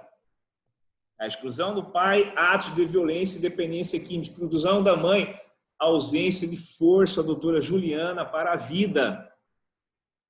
Imagine os efeitos disso na vida desses seres humanos. Então, nós precisamos compreender cientificamente isso. Então, se todos que aqui estão entenderam que é melhor a opção 2 para aquele que tenha passado por um sistema de ressocialização desse método integrativo, então nós precisamos cada vez mais nos aperfeiçoarmos nesses institutos integrativos. Porque se somente a prisão, quarta maior população do mundo, não está sendo suficiente, nós estamos nos sentindo inseguros. E se a reincidência tem ocorrido de modo que eles se sentem revoltados e se sentem injustiçados, o nosso ordenamento não tem conseguido cumprir com a sua finalidade. Então, é uma interação do ordenamento jurídico tradicional com esses métodos modernos de resolução de conflitos. como é que nós estamos aí com o tempo? Eu estou meio perdido aqui no tempo. Como que está aí? Tem uma organização de 30 minutos? Tem algumas perguntas aqui já. A Thaís está querendo fazer algumas perguntas, o Cássio também. Já estamos aqui a 1h30 de evento. Já tem 1h30? Acho que a gente pode abrir para perguntas agora. Parece que nós acabamos de começar. Muito rápido, né? Esse bate-papo desse sistema de plataforma de Zoom, de live, o tempo passa, a gente nem observa, né? Eu tenho feito essas lives no IPDFan e quando eu percebo já foi 1 hora, 2, a gente se deixar ficar falando até mais tarde. Mas já temos algumas perguntas. Quer abrir para as perguntas? Eu poderia só, por gentileza, Leonardo, posso falar? Pode falar. Está me ouvindo? Desculpa, eu estou te interrompendo, eu queria só aproveitar agora o momento que o Dr. Rolf vai dar uma palavrinha antes da gente entrar nas perguntas, para que ele possa nos falar assim, como é que ele está vendo isso, né? Porque nós viemos de uma geração e hoje tem uma coisa tão nova, eu gostaria, assim, eu acredito que o público, né, os nossos colegas também gostaria de contrapor, né, para que ele possa nos fazer essa gentileza, Dr. Rolf. Vamos lá. Aproveitar um pouquinho. Tem som? Estão me ouvindo? Bom, eu, na verdade, doutora Solange, só posso lhe agradecer pela oportunidade que a senhora me confere de poder falar neste momento, mas é um momento que eu nem gostaria de falar como advogado que sou e da experiência que tenho descoberto a partir da vivência com a constelação, trabalhando com a minha filha no escritório e descobrindo com ela a importância que tem a constelação para abrir os olhos e a mente das pessoas, e toda essa experiência que eu já tenho tido já de longos anos, porque ela é consteladora e trabalha com muita eficiência, e descobri hoje que eu sou talvez dos maiores adeptos da constelação e da sua prática no direito de família e das sucessões, porque vejo como ela é importante e como ela se aplica com clareza e com uma efetividade que talvez nós jamais pudéssemos encontrar em outras ciências, sem demérito a nenhuma delas. Mas é que a objetividade da constelação e a forma como ela abre a mente das pessoas, que acabam enxergando coisas que às vezes adormecem por toda a vida no subconsciente das pessoas, me fez ser hoje o que eu sou, né? E talvez usando até, e já me encaminhando para a finalização, talvez me faça ser hoje o que eu sou, assim, em relação à minha filha e aos meus filhos, de um modo geral. Por isso que eu disse que eu nem ia falar como advogado, mas ia falar como pai que sou da Ana Carolina e do Rafael, que são os meus 2 filhos e que trabalham aqui comigo. E aí eu digo que provavelmente as 3 leis, né, da constelação, eu acho que de alguma forma eu as encabeço, porque em primeiro lugar, a lei do pertencimento. Eu acho que, efetivamente, descobri como pai que, trabalhando com os filhos, essa constelação que existe, essa interação que existe de pais e filhos, faz com que essa constelação seja muito clara, muito visível, ou seja, há um único pertencimento. Eu pertenço aos meus filhos e meus filhos me pertencem, do ponto de vista que nós formamos uma coisa só, voltada para o bem, voltada para o exercício do direito, voltada para uma coesão familiar que é muito importante na vida de cada um e na vida de qualquer família, de qualquer pessoa.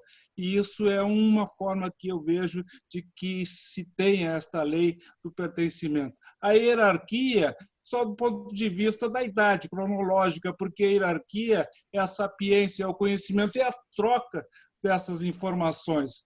E aí, então, em função disso, eu concluo, doutora Solange, dizendo que se existe a terceira lei, que eu agora estou porque a minha memória a essas alturas ela acaba ficando um pouco mais com mais dificuldade, mas talvez seja em razão da terceira lei, que é a ancestralidade. Ou seja, eu estou ficando, do ponto de vista da ancestralidade, um pouco ancião, né? Porque vou me esquecendo das coisas, mas não, jamais.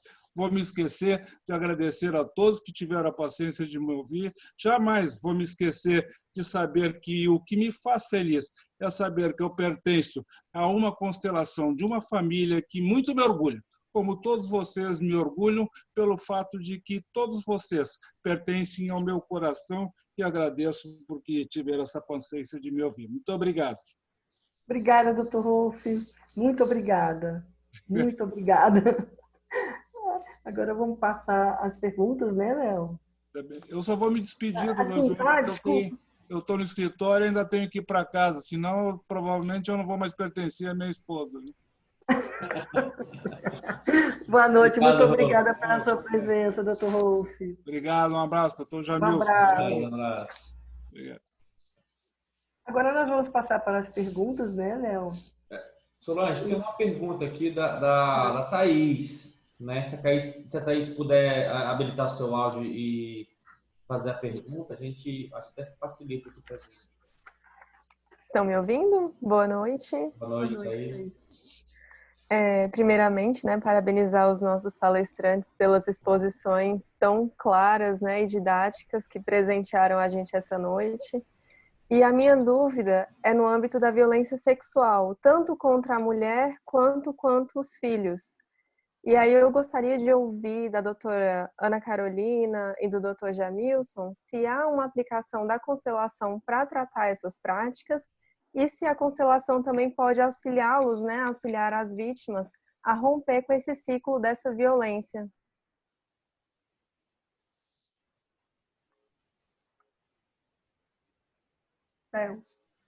Realmente aí, sente muito pouco. Oi? Pode responder quem... Pode falar, doutor. Pode falar. Pode Como falar. A criança ela sempre se sente culpada, né? Sempre acha que as coisas, que a relação da família é culpa dela, que a relação dos pais é culpa dela, que tudo é culpa dela. E isso no abuso sexual também, né? A criança muitas vezes vem o abuso da própria família, né, de algum familiar, e ela percebe aquilo como uma dicotomia muito grande, porque de um lado é quem ela ama, quem garante a sobrevivência dela, e do outro é quem abusa, né, quem faz algum mal que ela talvez não saiba nem explicar. Ela só sente um desconforto, sente que algo está errado, mas ninguém fala aquilo para ela. Então ela não sabe o que fazer. Então, a constelação ela auxilia muito nesse sentido de trazer isso à tona, né? Às vezes ou na criança, ou quando já é sido, mas que não foi a culpa dela quando criança, né? Não é culpa de ninguém. São questões de um sistema que infelizmente levaram aquilo. Então ela se libera de justamente ficar vinculada com aquele agressor. Ela percebe que aquilo não era certo, como ela tinha uma imaginação, um resquício de uma ideia, mas não tinha nada claro. Então ela consegue se libertar daquilo, perceber que realmente não era certo, não era para ter acontecido com ela, e consegue talvez ter chamado, ter seduzido, ter feito alguma coisa, ou de não conseguir fazer diferente.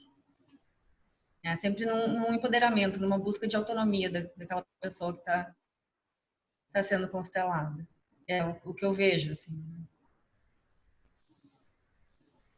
Posso? Claro, doutor. Então, complementando e interagindo com a doutora Ana Carolina trouxe, quando fiz um curso para analisar o sistema prisional em Turim, na Itália, e aspectos dos direitos humanos, e nos estudos em relação a grau de psicopatia, repetição de padrão e ressocialização, teve o objeto de estudo na Alemanha, de que ainda que aqueles que reconhecidamente com distúrbios de graus acentuados de psicopatia, num sistema diferenciado do sistema prisional, eles conseguiram diminuir a reincidência para 13%. Por que eu falo isso? Porque quando nós temos, por exemplo, a questão da pedofilia, dessas práticas de abuso sexual, teve uma pessoa muito conhecida que ele falou assim, ainda que o inferno se abrisse embaixo dos pés dele, ele assim mesmo repetiria aquele ato de abuso, de pedofilia. Então, eles ficam naquela repetição daquele padrão.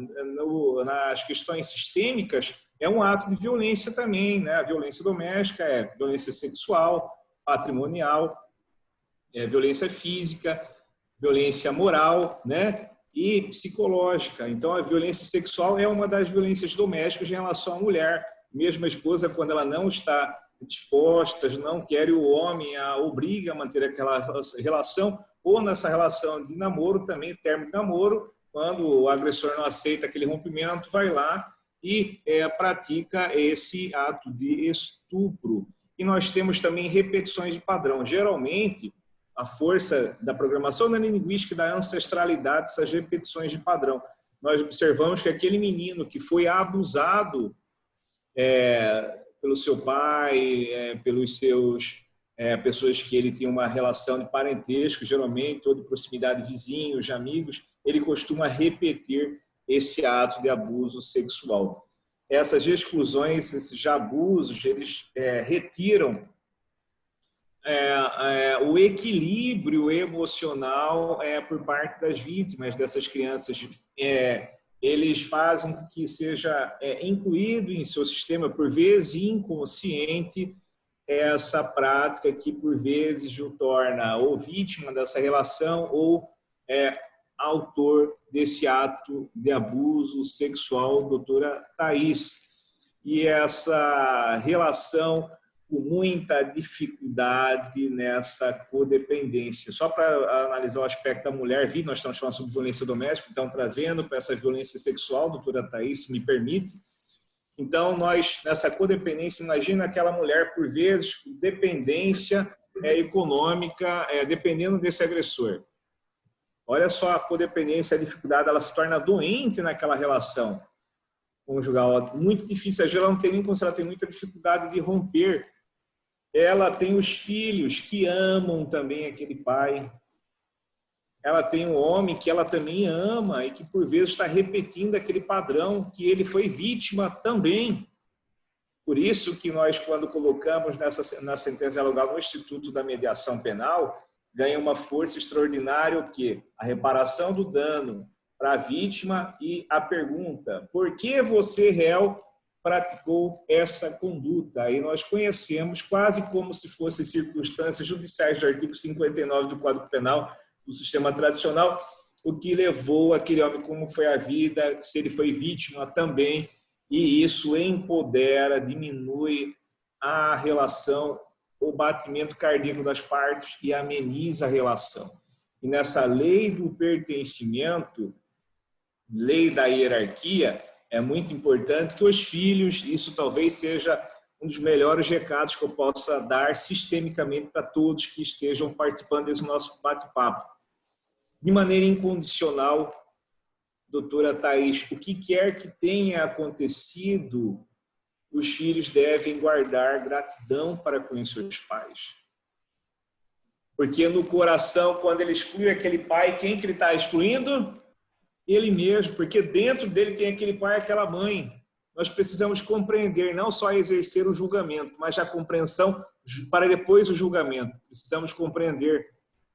Então, dentro do coração tem o pai e tem a mãe. Quando gera a exclusão, fica um vazio permanente na vida dessa pessoa, ou da vítima, ou do agressor, dos filhos. Compreendem a importância dessa compreensão? Então, se nós, filhos, ou os nossos filhos para conosco, exercem a gratidão, porque ninguém dá o que não tem. Alguém consegue dar o que não tem? Nós só damos aquilo que nós temos.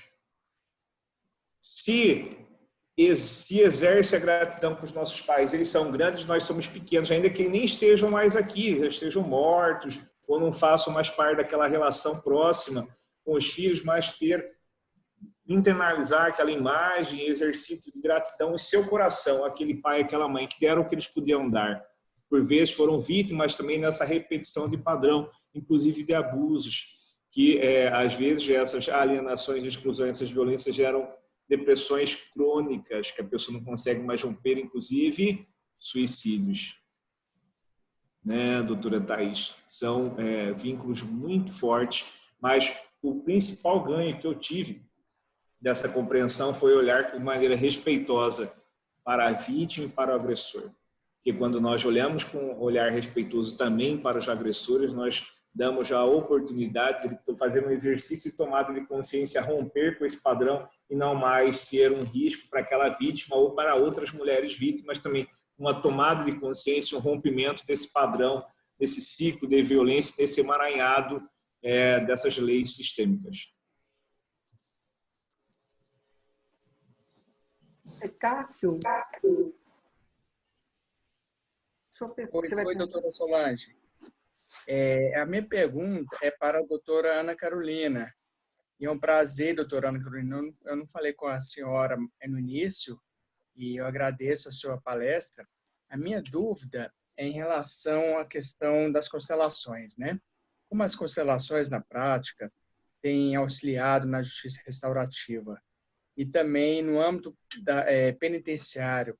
Existem, vamos dizer assim, comprovações que o direito sistêmico tem reduzido as reincidências e dado um certo alívio na dor da vítima? Obrigado. Boa noite, agradeço. Na verdade, eu trabalho com direito de família e no Fórum de Novo Hamburgo, aqui no Rio Grande do Sul, com as varas da família e violência doméstica. Então, na violência doméstica, é o que a gente mais tem visto, que a reincidência caiu bastante, né? Cerca de 90% em 3 anos de projeto já. Então, até destaco um caso bastante curioso de eu acho que foi na primeira ou segunda vivência que nós fizemos lá, que foi um rapaz com a companheira dele, né? Essa companheira dizendo... Essa companheira foi junto e ela já era conhecida lá da vara da violência doméstica, porque todo mês, né, segundo eles ali na vara, ela ia lá e pedia uma medida protetiva contra o companheiro. Então, isso umas 10 vezes já. E eu fui falando, expliquei mais ou menos o que era a visão sistêmica, como funcionam as constelações, né? Perguntei se alguém queria olhar o seu caso, uma senhora quis olhar, era até uma questão de alienação parental. E no meio dessa vivência, das explicações, esse rapaz, né, esse companheiro, ele percebeu de onde vinha o comportamento dele, né? Na hora ele mesmo falou, muito interessante, isso explica muita coisa, ele disse assim, né? E 2, 3 meses depois, a esposa, essa companheira dele, falou que o filho deles já estava indo bem no colégio, já não tinha mais reclamação das professoras, ela estava começando a trabalhar, que ele não deixava ela trabalhar, né? Segundo ela não podia nem ficar na janela de casa. Então, todo aquele ciúme excessivo que ele tinha, ela mesma percebeu que isso já tinha acabado. E ele só participou ali como público da vivência. Então, sim, tem pessoas fazendo no âmbito penal mesmo, né? Não só na violência doméstica, com bastante resultado também. E na família, inventar questões de sucessão, também vejo muita melhora. Às vezes não precisa nem fazer uma constelação, né? A pessoa conhecendo essa dinâmica, conhecendo que nós não somos seres isolados no mundo, mas que nós vivemos em sociedade, em sistemas, né? E que a ação de um vai implicar, às vezes, vai ter uma consequência para o outro. Isso já faz as pessoas refletirem mais, já faz elas verem as questões e a sua vida de uma outra forma. E, às vezes, só trazendo esses insights, elas já conseguem mudar o seu comportamento. Obrigada, doutora. Muito obrigada, muito esclarecedor. Inclusive, eu gostaria de colocar que a doutora Carolina, ela tem um artigo que foi agora no STJ, foi do STJ, doutora, que foi publicado, um artigo... Não, é na revista do IBDFAN, eu acho, eu não me lembro do número agora. Ela tem um artigo... Ele foi publicado como doutrina numa cartilha do STJ, né, como recomendação de doutrina. Isso. Eu lembro que teve a questão do STJ, né? STJ. Quem quiser pode acessar. E a única coisa que eu gostaria de colocar, acrescentar agora para finalizarmos, é essa dificuldade, né? Eu acho que, como o doutor Jamilson já havia falado, né? Não tem volta. Então, nós temos que nos abrir para o novo, porque, exatamente, nós temos lei, a melhor lei, e nós temos o maior índice de violência. Então, tem alguma coisa em descompasso. Eu fico muito feliz dessa abordagem, doutor Jamilson, doutora Ana, com muito carinho que eu recebi essa quantidade de informações, e vamos acreditar que cada passo que a gente possa estar aqui sempre trabalhando essa conversa da violência doméstica, que nós possamos abrir mais, porque há muita resistência ainda no judiciário, né, com relação da aplicação da constelação, da mediação, né, desses 2 métodos, né, no âmbito da violência doméstica, né? Então, que nós possamos estar mais abertos para tudo isso. Nós já estamos aí com algum tempo, né? Eu acho que o doutor Jamilson já tem bastante tempo, né? Também de atuação, a doutora Ana Carolina também, e trazendo tudo isso para que nós possamos reduzir, porque nós já vimos que não é a legislação que vai, né? É um outro sistema que vai ter que entrar em ação para que nós possamos ter uma redução no nosso quadro, né? Eu acho isso assim muito agravante. Como a senhora coloca no seu artigo, a cada 3 mulheres, uma ou já sofreu violência ou então vai sofrer violência, né? Então isso é muito preocupante. Eu gostaria de agradecer de coração. Flávia, nós nos encontramos aí, né, em alguns eventos, né? De vez em quando a gente bate uma mãozinha. Leonardo, muito obrigada, meu presidente. Muito obrigada a todos. Doutor Jamilson, muito obrigada, tá? Doutora Ana, muito obrigada. A todos vocês que estão aqui até agora, né, nesse bate-papo, muito obrigada pela consideração, pelo carinho, pelo o aconchego, né? Nós estamos aqui, tá? Muito obrigada, gente, muito, muito. Leonardo, está com a palavra. Leonardo, eu não sei se alguém quer falar alguma coisa, né? Só para, mais uma vez, só agradecer a participação de todos, dos nossos convidados que abordaram bem a matéria. É uma matéria que a gente do IBDFAN-DF já tem um grande apreço, já iniciou um projeto aqui já há algumas semanas. Toda sexta-feira a gente fala de direito sistêmico, a gente tem esse projeto de trabalhar esse lado mais colaborativo dos advogados, principalmente. E as falas de hoje, ainda mais com o Dr. Rolf, que para mim eu sou seu fã, então quando ele trouxe a fala e eu percebi que, de fato, o nosso projeto de IBDFAN-DF está no caminho certo de trazer esse lugar de fala, de trazer essas matérias, trazer essas reflexões, e só engrandece mais o nosso projeto. E eu convido a todos a seguirem lá nosso Instagram do IBDFAN-DF. Teremos essa semana vários eventos. Amanhã teremos o Dr. Jones, que é desembargador. Temos também a quarta-feira a doutora Daniele Chaves Teixeira, que vai falar sobre planejamento sucessório. E sexta-feira teremos eventos sobre direito sistêmico. Vai ser às 19 horas. Ainda não soltamos ainda a publicação, mas até quarta-feira já iremos soltar. Tá? Mais uma vez, muito obrigado. Se um dos nossos convidados quiser dar uma palavrinha, pode ficar à vontade, desabilitar seu áudio, tá? E eu vou aguardar vocês no próximo evento do IBDFAN-DF. Rapidamente aqui, a doutora Ana Carolina destacar a juíza Lisandra, lá do Rio Grande do Sul, que desenvolve um trabalho magnífico com as constelações familiares, com adolescentes infratores na área de família, de violência doméstica, lá do Rio Grande do Sul. Eu não me lembro a comarca, muito estudiosa, altamente qualificada, e tem desenvolvido esse trabalho lá.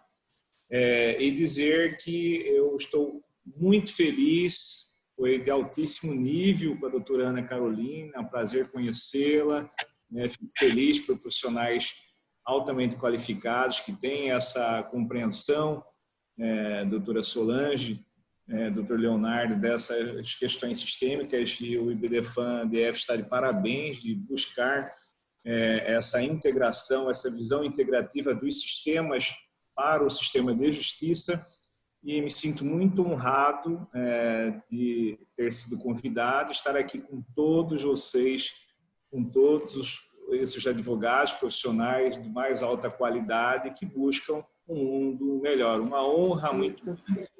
Obrigado, doutora Solange, pelo convite. Eu que agradeço. Eu quero agradecer também, né, prazer conhecer o Dr. Jamilson, que eu só ouvia falar, e agradecer o BDF, doutora Solange, doutor Leonardo. Muito obrigada. Muito obrigada, doutora Carolina. Obrigado, pessoal. Obrigada, Boa pessoal. noite e até a próxima. Boa noite. Brevemente